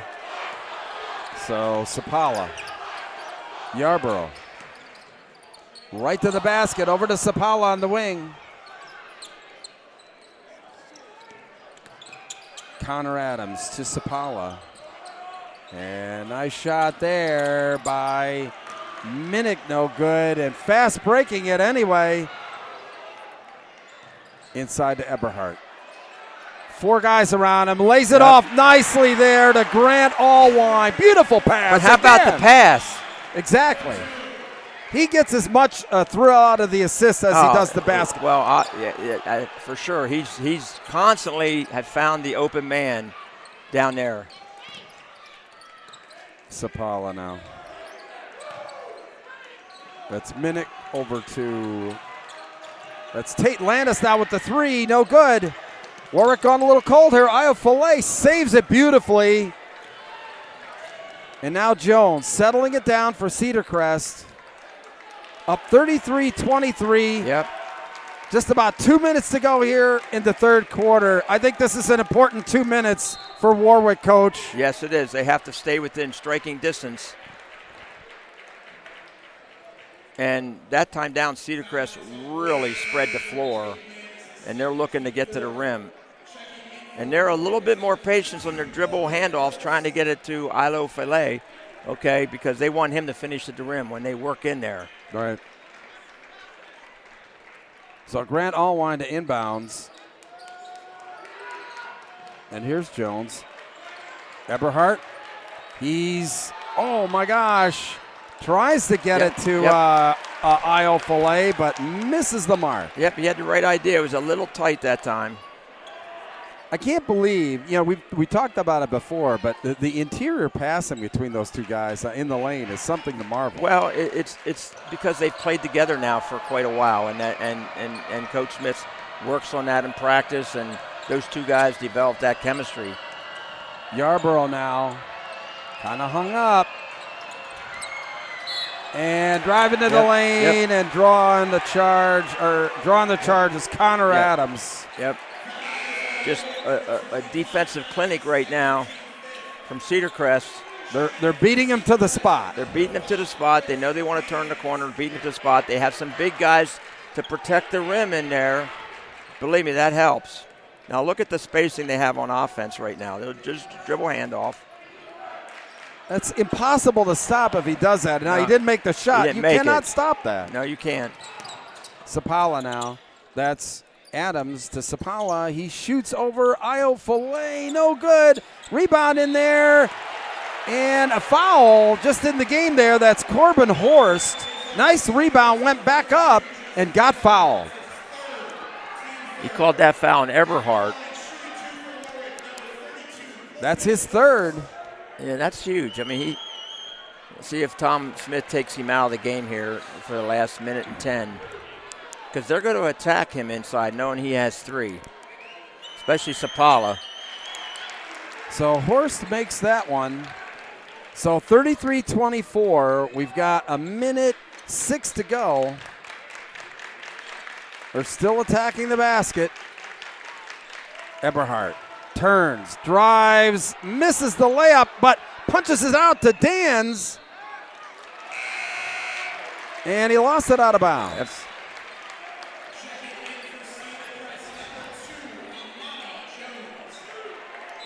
Looks like coming in the game now, number 44, that's Chase Crawl.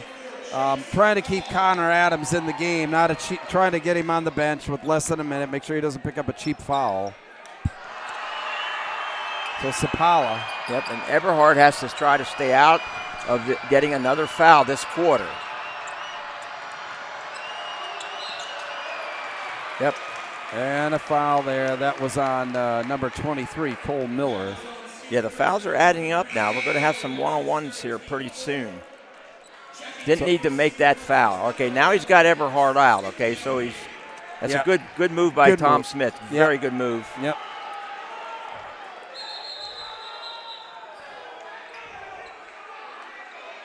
Boy, Coach Christensen, he's fired up about something. I don't know what it is. Well, he's fired up because they're letting this substitute in the game. And he wasn't at the table when the ball was ready to be put in play. So now Cedar Crest, it looks to me like they are, they're matching up. Yeah, they're matching up, playing some man-to-man. Yeah, it showed. Horst now, he's got an open shot. The lefty makes it for three. That's big for them. 33-27 now. That was a set play on the out-of-bounds play where he ran the baseline and got a screen, and they did not get out on him. Iofale now looks like they're going to play for the last shot. Sapala right in his face. Putting on a ball handling display. Sapala a little bit too aggressive on the defense. But they've got fouls to give. Yeah, but see, now they're going to be close to the one-on-one. So, all right, Eberhard, now Eberhard put Eberhard in. They put Eberhard in for this offensive 6.8 seconds just so he does not go over the back on a missed shot. That's what he needs to know. Now, they'll have a set play here. They'll probably run a guy to the corner and then try to get the ball inside. All right, they're just going to go one-on-one here. Io Filet, he is one-on-one. Yeah, not even close there, but they called a foul on Sapala. That's going to be, I believe, 3 free throws with 1.9 seconds.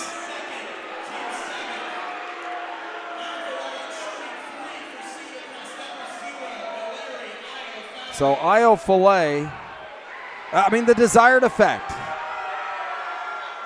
And makes that one. Well, it's a pretty simple plan. Just get the ball to him and let him get in, let him get a shot off, because he's going to be able to get a shot off. And, it's two schools of thought with 6 seconds to go. Run a play or get the ball into your best player and let him get a shot. And that's exactly what they did that time. And he drops all 3 in there. Yep, that's a huge. Sapala now, deep one. Oh, just off the mark. So we go to quarter number 4 with Cedar Crest on top, 36-27. We want to thank H&L Team Sales. H&L Team Sales provides uniforms, team shops, and other clothing equipment to schools and teams throughout the Lancaster, Lebanon, York, and Berks regions. Contact H&L at 717-392-3010. LA Elite. Tryouts for the LA Elite 3 Spring 2020 AAU basketball season will be held on February 22nd and March 8th. For more information and tryout registration, please visit www.laelite3.org or call Matt Overbaugh at 484-354-5631. All right, 4th quarter here, Warren. Coming right down to it. You got to love it. Yeah, this is what it's all about. Believe me, Warwick is not going to give up. They're down 9. They'll make a little run here.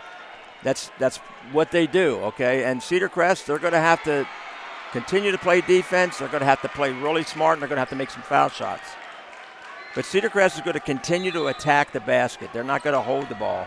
They're going to attack the basket, play basketball. All right, Alwine now. Right to the basket. Yep. And beautiful defense. Good defense. Sapala right to the basket. He misses it, though. Yep, he has some fast break action, baby. Again, the length in there caused some problems on that last shot. Cole Miller out to Io Filet, and Jones gets his man in the air, drives, and got the foul. But see, the beauty of Io Filet getting the ball out top, reversing it to the open man. That's good team basketball. Jones drives to the basket and gets fouled. But I'll give credit to the ball movement and the team concept there. So Jones misses the free throw. So here's the amazing stat is the 4th quarter foul shooting. That'll be great to see how that all plays out here again. And okay, 1 for 2. 1 for 2. All right, 10-point lead. Warwick's plenty of time. Just have to play their game. Quality possessions, just take their time, work for the good shot. Yarborough. Yeah, they ran a set play to get an elevator screen here in the bottom, and Cedar Crest did a nice job. Now I think Warwick, we'll take the ball out of bounds. Yeah, nice move. Yarborough has played really solidly. Well, he's a hard guard because he can shoot the 3 and he can drive to the hole, and he's a lefty. That makes it even harder. It does. Just like there. Yeah, just like Beautiful. That. See, that's the one thing. So that makes it 37-29. The one thing, about those lefties is, you're not used to it. Well, see, what Yarborough's done a few times is drive the baseline. and then finish with the left. That time, the defender kept the baseline guarded, and he gave up the middle. Thank you to Dan Taylor Family Law. Is your will, durable power of attorney, and living will up to date? If not, you should see LOHoops.com sponsor Daniel K. Taylor. Dan can be reached at 717-945-6212 or see his ad on our website. Dan can initially speak to you over the phone or meet in his Lancaster office. Home appointments are available for the disabled. So, yeah, there are so few lefties playing anymore. The advantage of those left-handers is really stark. It's amazing how you say, as the coach, you say, don't give him his left, don't give him his left, and he gets his left. Yeah, right, and he drives right around you. All right, Warwick in now this is a little bit different press, a 1-3-1, sort of a half-court trap. Oh, almost. They're still going to put some pressure on the ball. Cedar Crest has to really keep it spread, get a guy in the high post. Being active there. You know, sometimes that can really, just what I was going to say. Sometimes that can really get a team out of that, offensive flow that they were in. Well, and that was the desired effect there, that's for sure. Absolutely. Well, they didn't have good spacing that time, and that was a different press. So they need to get a guy in the middle and put two guys in the corner, two guys out front, and make Warwick run on that press. Yarborough dealing, that was Sapala, and Io Filet just kind of made him eat that one. What a block. But what I like about Sapala, he knows his team needs him. He's still aggressive offensively. So Landis inbounds to Yarborough, who goes right to the lane and misses it. Tough luck there. Yep. And another nice rebound by Eberhardt. Eberhardt's really played a very good game. Okay, here they have a little bit better spacing. They got the big guys up top. Eberhardt drives right to the basket and in. Beautiful play there. Well, beautiful pass. That's because the ball went to the corner and the high post guy just dove to the basket and he got a layup. Warwick now. Every possession important now. Down 10. Here's Horst. Another lefty. Got it. He's been deadly since he's come in. That's his second three-pointer. Very confident player. The whole Warwick team is going to shoot that shot with confidence. Allwine, and he got fouled going to the basket. I'm not sure who that was on. Maybe Yarborough or Sapala. Warwick's starting to get in a little bit of foul trouble. That's the fourth on Yarborough. Yeah. So he's going to have to. He can keep him in there, but he's going to have to play smart on defense. So Grant Allwine makes the first. Coach Smith will take that. One more foul, and Cedar Crest will be in the double bonus. And Allwine misses that one, but Io Filet somehow got in there, and it went off him, though, over to Warwick. So a little bit of backcourt pressure now by Cedar Crest. I think it's token pressure. I don't think they're going to sell out on it. I think they're just going to try to escort him up, not get beat off the dribble. Don't commit a foul back there. You have an 8-point lead. Landis looking for some help. And he got hung up, but somehow he got it blocked. Good ball movement there. That's Adams. Yep. Beautiful three. But just tremendous ball movement to find the open shooter. Down to 5, 40-35 with 5 minutes and 12 seconds to go. Eberhardt looked like it went off of Warwick out of bounds, and it did. Yes, it did. Boy, it got tight real fast. Well, I mean, Warwick's not going anywhere. They're not going to quit. They're just make a couple threes, and it's going to really tighten it up. But 5-point leads, still a lot of game pressure on Cedar Crest. And he shuffled his feet. Cole Miller. So Warwick now an opportunity to cut into this 5-point margin with 5:01 and a timeout. And Coach Christensen is fired up for his team. Well, Warwick's gone to more of a half-court 1-3-1 trap, 1-2-2 trap to try to keep Ole Filet from going one-on-one all the time, and that's what they've done. Parents, if you have children who are driving or getting ready to drive, Nationwide is here to help. Call the Stephen Edward Lewis Agency in Millersville to find out how they keep your costs low and help teach your children how to drive safer with the Nationwide Smart Ride program. This program includes accident forgiveness, so if your new driver does have an accident, you won't lose your insurance or suffer an expensive rate surcharge. Please contact the Stephen Edward Lewis Agency for additional information. And thanks to Pat Klein State Farm. Special thanks to Pat Klein State Farm for sponsoring Yellow Hoops live streaming. Give Pat a call for all your insurance needs, 717-284-3107. He's based in Quarryville.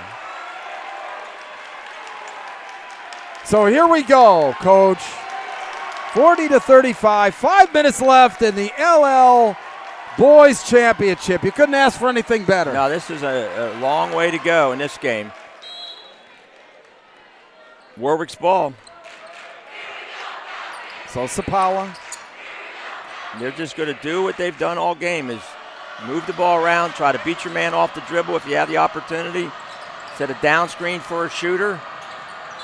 And a foul. Yep. Nice move there by Connor Adams. Got the defender on his heels. Yeah, you got Cole Miller reaching. You know, Corbin Horst coming in with those three-pointers is kind of giving Warwick a shot in the eye. Well, they've had unsung heroes every game in this tournament, and now he's trying to set himself up for that. He's doing it for his team, not for himself. Right. Trying to help his team. Oh, an open lane there and a foul. Nice drive to the basket by Connor Adams. I mean, he saw just a little crease down the baseline and took advantage of it. So here comes that fourth quarter foul shooting again. Well, that's his fourth foul, Eberhardt's fourth foul. Wow. That's big, too. Well, in that case, he just has to get there and go straight up. Any downward motion of his hand. They're leaving him in. Looks like from the bench. They're just leaving him go. You're trying to win an LL League title. You're going to go with, you don't want one of your best players sitting on the bench. Adams, misses the first.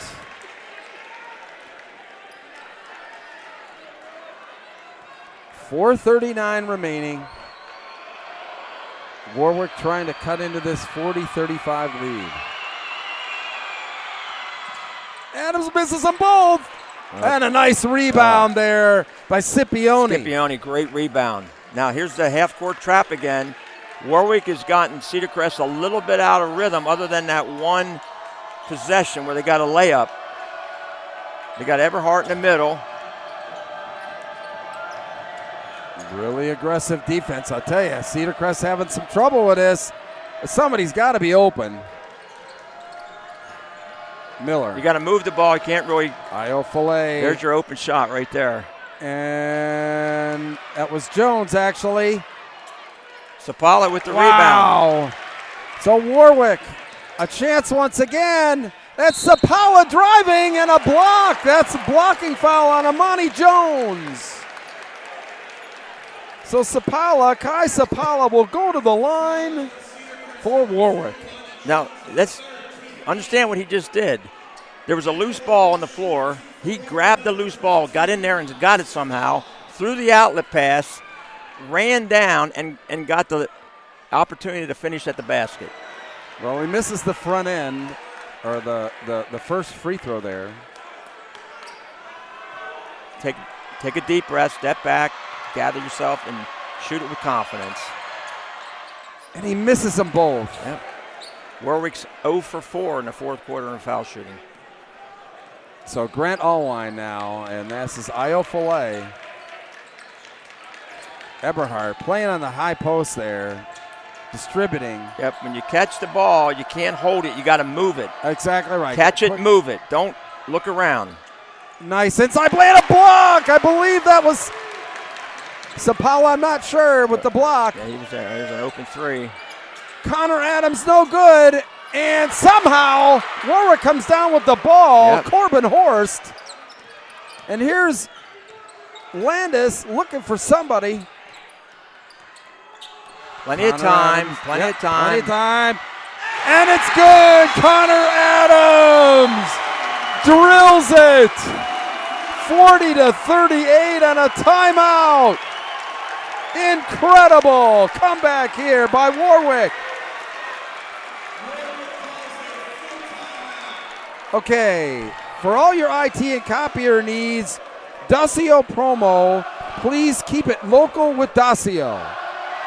Call John Ershman, 717-419-7971 for a free quote. Dacio is a locally owned office technology company with multiple service and sales locations throughout central Pennsylvania and Maryland.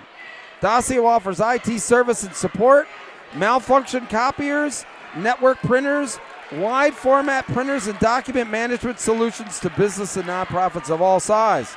John Ershman is who you call for more information. He's at 717-419-7971. I think it's getting a little exciting, Warren. Well, this has been a great game the whole way through, but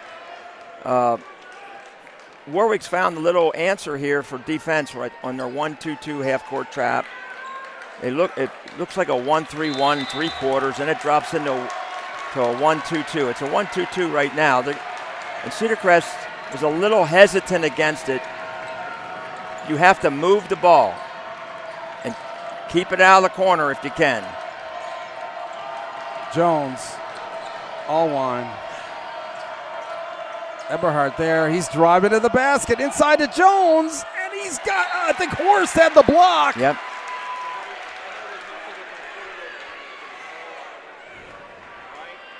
So it's a block. It'll be out of bounds underneath. Eberhardt now. Right into the trap. Cedar Crest has to get the ball out of the corner. And they got it out to Jones up top.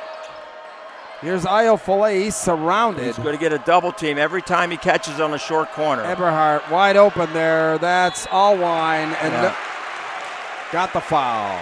Yep. No, you're exactly right. I mean, they're bringing everybody on one side. They're leaving somebody isolated on the opposite side. They're kicking the ball over for the open shot. Well, against that defense, what you have to do sometimes is just your first 5 passes, you have to make the defense scramble, and then they'll get tired of scrambling, and then you can make an offensive move. But you can't make it all the time. So no luck there. And Allwine misses that one. Step back. He stayed on the line. I like to see him step back off the line, take a deep breath, relax, and then step back to the line. Yeah, kind of clear the mind. Yeah, just relax. And he got that one. So 41-38, 2:26 to go. One possession game here in the championship of the LL boys and the way basketball. Warwick can shoot the 3, they're one possession away from tying this thing up. Plenty of time. Landis now, that's Horst. Driving the lane, that was Minnick. Yep, Allwine was sitting right there. Oh, they called the offensive foul on Minnick. Yep. He went in a little bit out of control. Well, they're looking to drive so they can find a three-point shooter in the other corner. And Cedar Crest plays the same way, so they're ready for that. But, you know, Cedar Crest's big challenge right now is against this half-court trap. Eberhardt now under the basket. He's hung up, and he got fouled. So Jason Eberhardt will go to the line. And I believe he'll shoot 2. Eberhardt, I believe, has 8 points on the night. He banked that one in. It doesn't matter. Right. It doesn't matter. It's not how, it's how many, right? Yeah, it's like, hey, we'll take. Tom Smith said, hey, that's all good. So Eberhardt now. He misses it. Oh, Io Filet snags it. Allwine driving. He just got hammered. You know, nice block there by Corbin Horst. He's just played great since he's gotten into the game. That's his second block. He's knocked down a couple of threes. Yeah, I'm not. They're giving the ball to Warwick. I thought the shot got blocked. Yeah, right. Well, maybe it went off of him. That's probably what happened. So Warwick down 42-38. Down to about a minute 35. Horace, the three. Oh, that one I think got partially blocked, but there's a foul. I'm not sure it was on. Maybe Io Filet? No, that foul was on Allwine for boxing out. Yep, that is on Allwine. That's his second.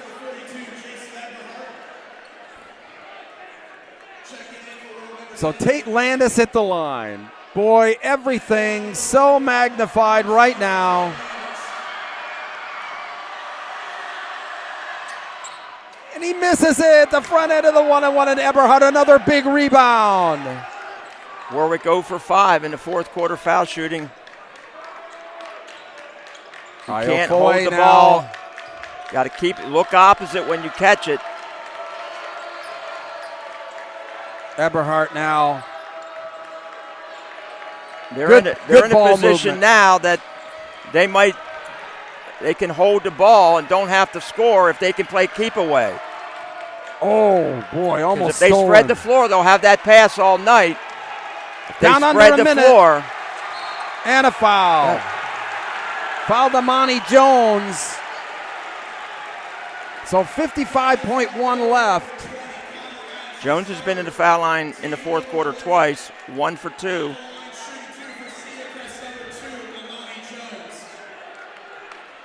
Like I said, everything's so huge right now. And he makes the first. So both teams are now in the double bonus. We've got 55 seconds, 55.1 seconds remaining.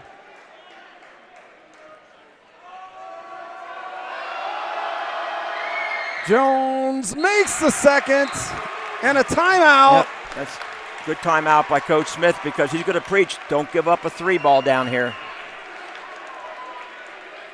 Thanks to Circle W Sports. Get your team and student athletes the recognition they deserve with Circle W Sports. The Circle W Sports platform can run your school's entire athletic department online, in addition to providing information about student athletes to help them get recruited.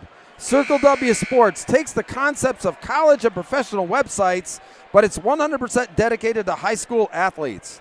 Check us out online at www.circlewsports.com. Circle W Sports, the new name in the game for high school sports.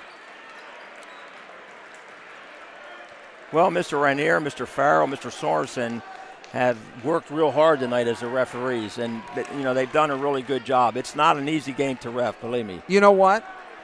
Because we talked about him for the first time tonight right there, I mean, that's what you want. You don't want them the focus of the game. You want them to just be in the background, and they have. And congratulations to them for a great job. And that's Landis, no good. Rebound up for grabs, and that's picked up by number 33. That's Matt Smith, who's just come into the game. And he draws the foul. We'll see how Matt Smith does here. He's a junior.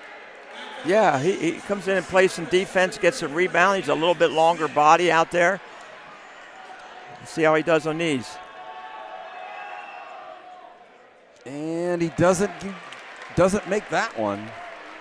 So 44-38, 42.8 seconds left. Matt Smith misses the second, but Iofale with the board, and he goes up and he misses it.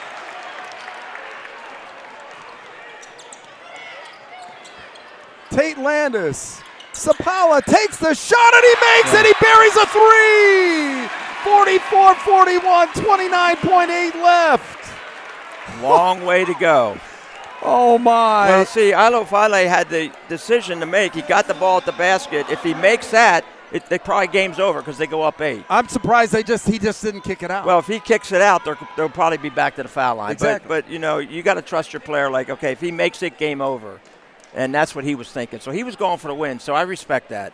Yeah, it's Just always fantastic to kind of relive, these moments in the game like this. I think we'll probably sit back and, when we watch the replay, which we'll be able to watch, all weekend long if we want to. I mean, this is going to be a great game to relive. It really is. I mean, but let's congratulate both teams. I don't know who's going to win this game, but both teams are champions for sure. Yeah, absolutely. And the unfortunate thing is somebody has to lose this game, but somebody will be a well-deserved Lancaster Lebanon League champion. Yeah, absolutely. I mean, the effort that both teams have done on both ends of the floor in every aspect of the game has been outstanding tonight. Okay, now we have full court man-to-man pressure. And here's Allwine. And they'll try for the turnover before they foul. Well, they fouled right there, okay. Yeah, fouled Cole Miller. Cole Miller. Cole's played a solid game. Senior, he knows what this is all about. He needs to hit at least one of these for Tommy Smith to feel a little bit better. I don't know how you could feel better with the type of three-point shooters that Warwick's got there, but Miller misses the first. Oh my!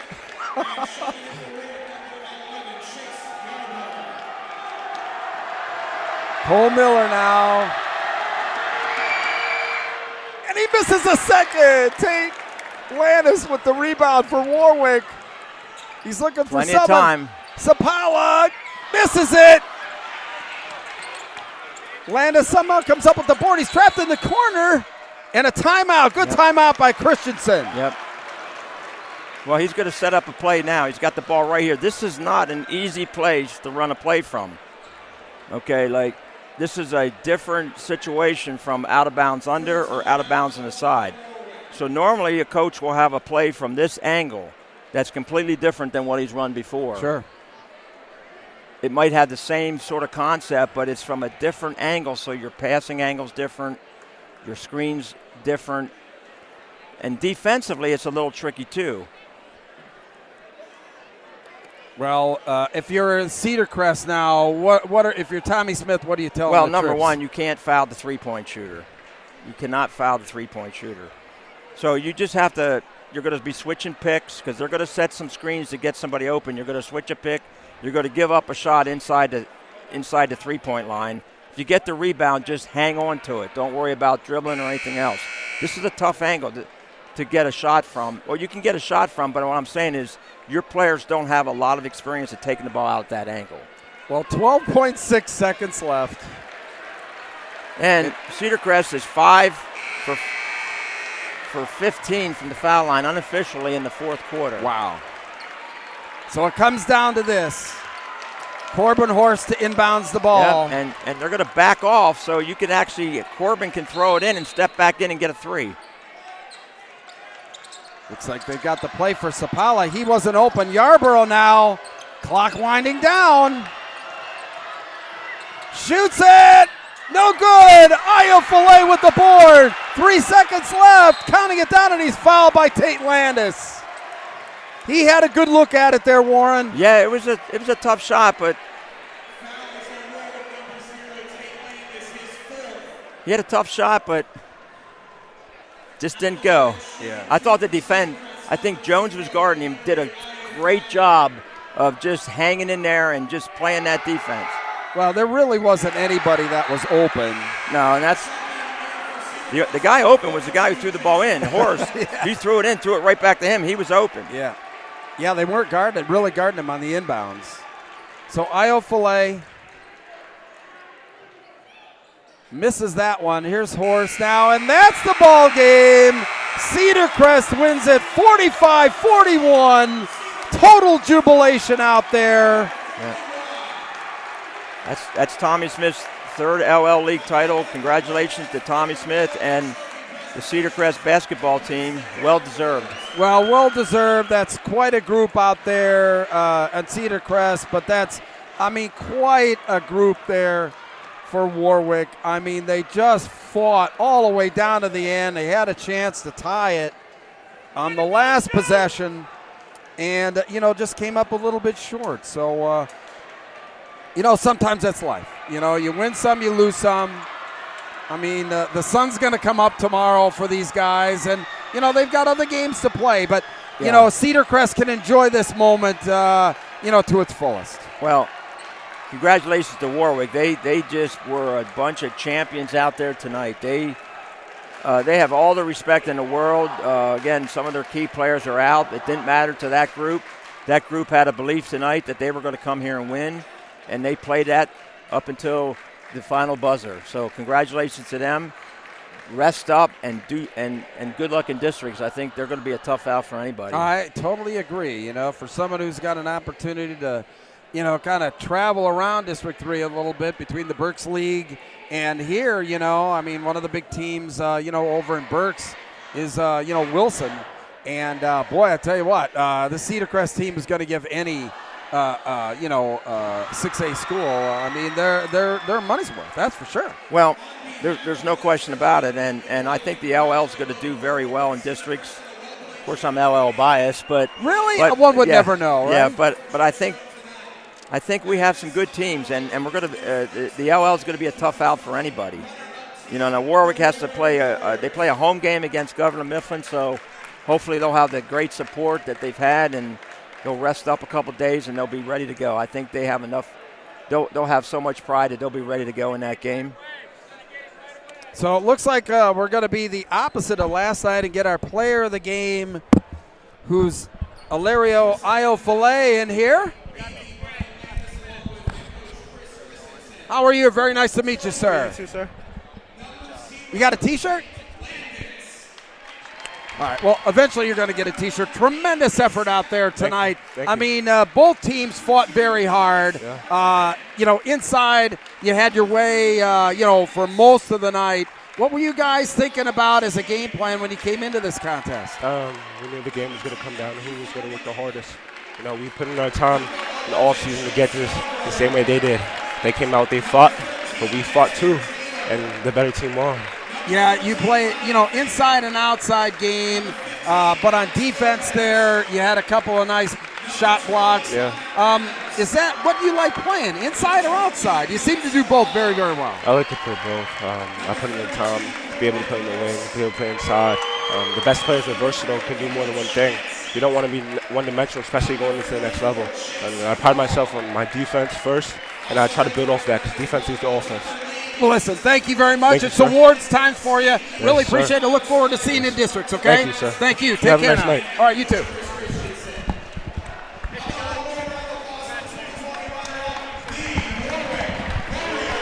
All right, we're going to bring Warren back in here. Get a nice sweaty headset on. It's okay. Nice sweaty headset. He just worked his butt out there, on both sides. He talked a little bit about how, I asked him whether he liked the inside game or the outside game better, and he said it really doesn't matter. No, he likes to do it all. He can do it all, and his impact on the game tonight was incredible because the way he blocked shots, but he was very unselfish, and he just went about his business the way Coach Smith wants him to, and nothing but a great future for that young man. Yeah, the game just ran through him all night. He was the one you were always looking for, whether it was on the offensive or defensive end. And really, he was the point man in beating that press, that half-court trap. Yeah. At the end, they had the ball in his hands. And he could see over it, and if there was a gap, he was going to go through it. So it was a good move to have him out there. He did a great job. And he works so well with Eberhard. Him and Eberhard are so connected on offense. It's good to see the two big guys be able to do that. Yeah, clearly, you talked about the fact that they're really going to be a tough out, in the districts there. But hats off to Warwick. Wow, great yeah. effort tonight. Came up a little bit short. We talked a little bit about, some of the trouble that they had, in the fourth quarter there. But they're going to be a tough out in the district playoffs as well. Well, if you don't bring your A game, you're not beating Warwick. You're going to have to bring your A game with execution and effort, or you're not going to beat Warwick because they will bring it every time. And looking at Warwick's bracket ahead of time, they have Governor Mifflin home, and if they can win that one, they're going to have to play the York County champion Central York at home. At Central York. Central York's the best team in York. They're very good. Yeah, they are. But so's Warwick. Well, you know, it's been a wonderful season of LL Hoops broadcasts. Wow. And I guess we end on a high note. We end with, you know, Cedar Crest, you know, winning the championships. Warren, I want to thank you for, you know, all of your efforts, you know, this My year. pleasure. It's been a lot of fun, you know, watching the games, being part of the production. And just a thrill to have the opportunity to call a game with you, one especially of this magnitude and this close. So thank you very much. Thank you. I really It's appreciate been it. a lot of fun. Well, listen, fans, we want to thank you very much for tuning in. We appreciate everything that you've done for us all season. And we're going to stay a little bit with the awards as we go along here. We're going to bring Matt Johns in right now. Matt Johns, coach for Manheim Township, in for a little post-game coaches conference here. I really appreciate that. I'm the dean of students here too. That's really I've seen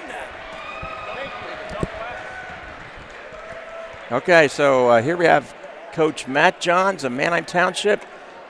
Coach, you know how it feels to win an LL League title. I do. It's very mixed emotions tonight. I often root for Section 1 in a game like this, but the Warwick coach, Chris Christensen, played for me when he went to Township. He coached a couple of years with us when he first started coaching. Yeah. So a lot of mixed emotions tonight. I was really kind of rooting for him, but I'm also rooting for our Section 1 team to show that we feel like we're the best section out there. Well, when you look at this score, 45-41, this was not a slow-down game at all. This was a fast-paced game. What do you think about the effort by both the teams tonight? You know, I said on the sidelines that this was a good game. It was not a pretty game. I think Warwick needed it to look like this. They needed to hold, grab, play tight, defend hard, and they needed to hit a few more shots than they did. I think, you know, I thought I would see Cedar Crest kind of go inside a little bit more than they did. Warwick's defense was tremendous. And I think that just their basic shell that was out there was really giving Crest some difficulties early. And I thought Kai Sapala was just fabulous on both ends of the court, especially the defensive end. Wasn't he something? Yeah, this was really a game for some of the unsung players on both teams. Yeah. I thought what Sapala did defensively. I thought what Minnick did defensively was outstanding. Yep. On the other side, Allwine, some of those guys that don't get their names published as much as O'Leary and Eberhardt and Shutter do. They just made plays. They moved the ball. They defended their positions. They stayed out on those three-point shooters, which, as we talked about last year, that's one of the keys to playing against Warwick. You cannot give them open threes. And then when Warwick was able to drive the ball to the basket, they had some big guys to deal with in there, and that really helps the concept at Cedar Crest's defense. Yeah, having a 6'7" and a 6'7" in the back gives you a lot of confidence to push out and defend the perimeter when you know that's protecting you in the backside. Exactly, and especially when you have the guys of that caliber, 6'7", guys that are long, guys who can get off their feet. And here's the other thing. I was been very impressed with Eberhardt's ability to pass the ball. Yeah. How about that? Yeah, they hit him at the high post. I think there was a little stretch in the third quarter where he might have contributed to maybe 6 or 8 points from assists. Guys getting assists and getting fouled, getting to the free throw line. And they just, they sent him to the middle as a pressure release because you can just throw it up to him whenever you get trapped or whenever you feel like you're in trouble. And he's a very willing passer. Yeah, you can tell he's like a point guard mentality when he gets the ball, running that offense. And how about Sapala bringing the ball down bringing the ball down the court to start the offense? Has he done that a lot this year? He was willing to do that. He's able to do that. But, it's difficult to ask Landis now with McCracken out to both bring the ball down, guard one of the best perimeter players, shoot the ball when he's open. Right. And I also think that when Sapala's bringing the ball down, you're pulling out one of those 6'7" players away from the rim because he can shoot. No, absolutely. We tried to give him room when we played them maybe fourth game of the season. We tried to give him room, and he was knocking down 17-footers. We saw that game, and I went back and told everybody, boy, he can really shoot. And then the next game we saw them against Hempfield, he scored everything inside. So, but just the versatility. But He's going to be a matchup problem next year. Oh, absolutely. He is a matchup problem. Yes, he is. And Warwick has a lot of nice young underclassmen. And, you know, I know they're in Section 2, but I still have the feel that they're a Section 1 team, being in Section 1 all those years. Absolutely. And then this is only their second year of Section 2, so they still have some of that Section 1 rubbing all over them, don't you think? Absolutely. And, you know, they have for years and years been playing against Section 1s. Right. There is no back down when they play a Section 1 team.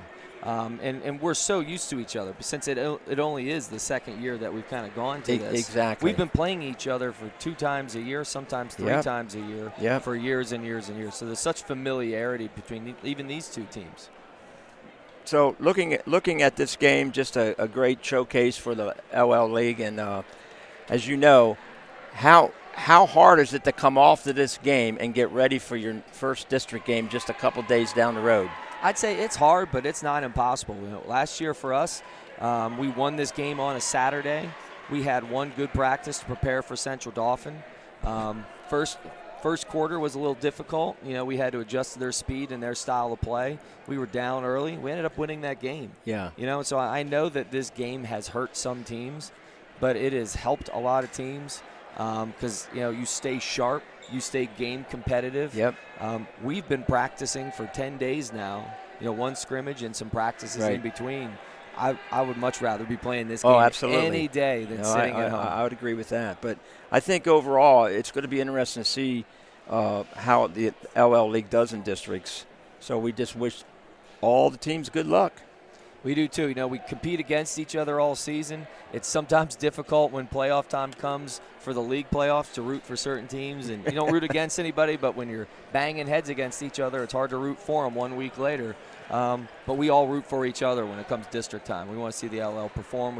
We want to show that what kind of league we are. Well, I think we've been well representative in districts recently, and I think that's going to continue. There are some good teams out there, like the Wilson team. They're playing for a Berks County title tonight. Central York won the York County title last night, and here we have a league title, Cedar Crest, going out there too. So we'll be well represented. Yeah, and Central Dauphin won the Mid-Penn last night. So you have all those teams kind of in the top 5 right now. And you play at Central Dauphin, is that correct? We play at Central Dauphin on Tuesday, February 18th, 7 o'clock. Okay. This is the moment that they've been waiting for all year to cut down those nets. How about it? They are creating more work for our custodial staff because they're cutting 2 down today. Oh, they cut 2 down. That's right. Okay, so Coach, thanks a lot. As always, thank you very much. Okay. And thanks for doing everything that LL Hoops does to cover our league, cover our players, cover our kids, and just highlight what I think is one of the best leagues out there. It definitely is, and you know it's great to see all the young coaches like yourself out here just doing their thing, being committed to improve the basketball in the LL League, and it's just a great opportunity to be able to do some of these games and watch you guys do your thing, because it sure is a lot of fun, huh? We wouldn't do this if it wasn't. That's right. Okay, Matt, we're going to bring Thanks back a lot. Bruce. Bruce, you come on back and we'll wrap it up here tonight. Thank you. Thanks a lot. Very nice. Thank you. Thank you. Okay. We're going to go to commercial.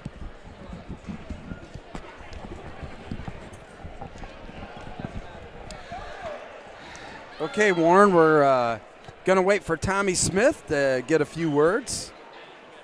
Thank you for, filling in there for yeah, minutes. no I had problem. to catch my breath after that one. It's Pretty okay. crazy. Nah, I mean, this is the best part. I think that the chaos after the victory. I've been on the court here, been on the field in Hershey, and it is kind of an unorganized chaos, but always a lot of fun. After a championship of any kind. Well, normally when you win a game like this, you're in no hurry to get out of here. No, right. You're just soaking it all in. Absolutely. And that's what the Cedar Crest community and parents, the players, the coaches, everybody associated with the program. It's a culmination of so many years of effort and dedication, isn't it? No, it's an amazing how much time the coaches put into it. And not just the time, but their mind is always thinking about it when they're away from it, about, turning up this rock to see what's under there, to see what they can figure out. And it's just, this is the rewarding part when you get a group of young men that believe in exactly your mission of what you're trying to do. Right. Like, I'm sure, Coach Smith and, Coach Christensen and all the coaches are, preaching about doing things the right way, taking care of your schoolwork, being a good teammate, being a good student, being a good community person, and do the things the right way, and we'll have fun with basketball. And it's the families, too. The dedication of, the families to this particular goal. That's the one thing that I love about high school sports is family, community, and, all the coaching and what I like that. Just a fantastic effort because, it's the parents. They're the ones that are, sometimes getting these kids back and forth to practice. Absolutely. AAU basketball in the summer. I mean, Summer league. the financial commitment of a family. It's huge. To have a student participate in sports nowadays is enormous. Yeah, it's a huge commitment. And you do it because you love your son or daughter. And you love the game, too. And you love the game, and you know that this is an extension of the educational system. It's a classroom that you don't get during the school day. Right. You get this after the school day, and there's a lot of intangible things that you have to learn. Right. You have to learn how to deal with stress, how to deal with playing under pressure, how to be a good teammate, and all those intangible things that you get a chance to do.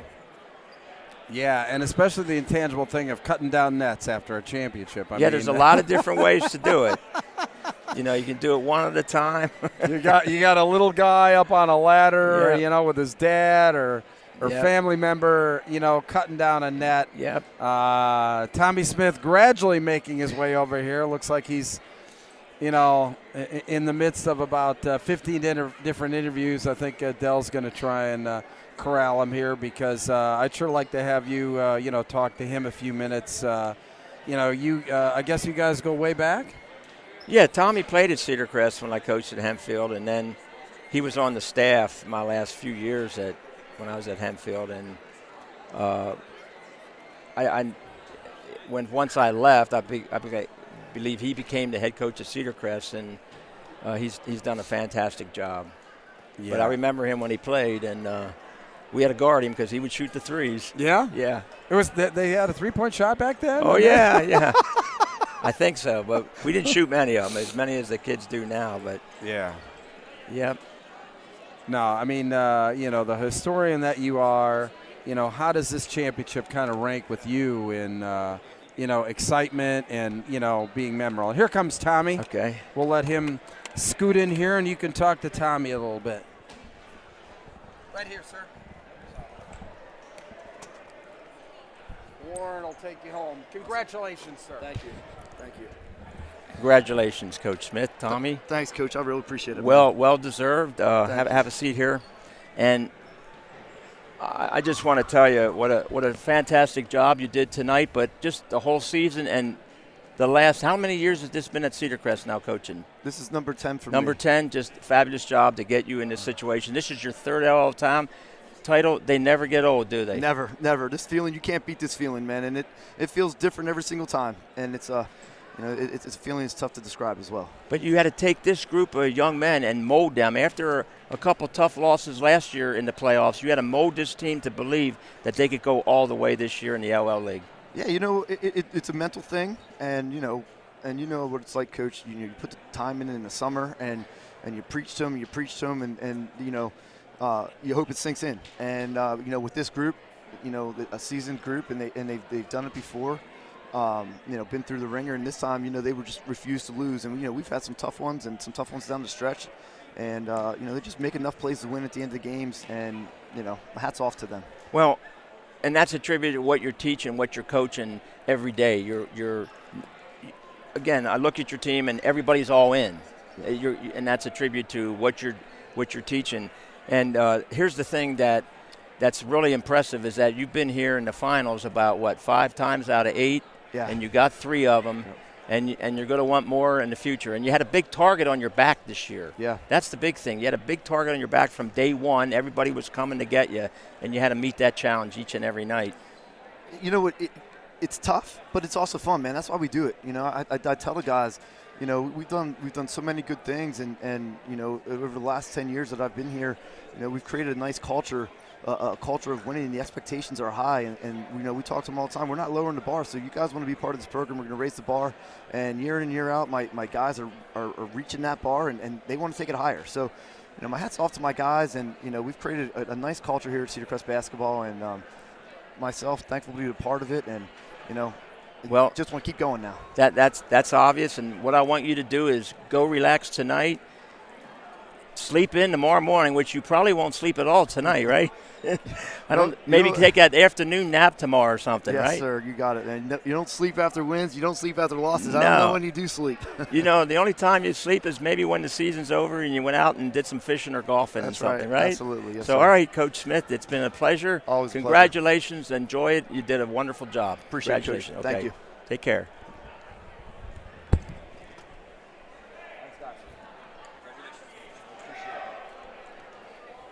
And we got Bruce here to wrap it up here.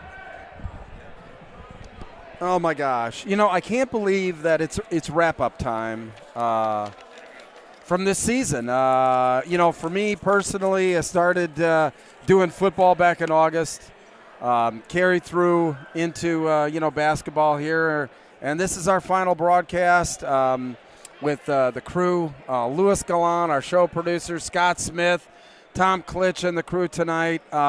We can't go without thanking Del Jackson.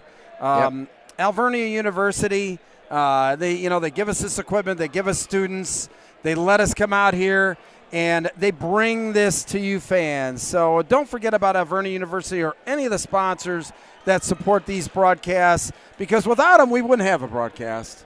And Warren, it's been great. My pleasure. All right. Been a lot of fun. And this is Bruce Badgley signing off for LL Hoops for this season. We'll see you next year for bigger and better things. So long, everybody.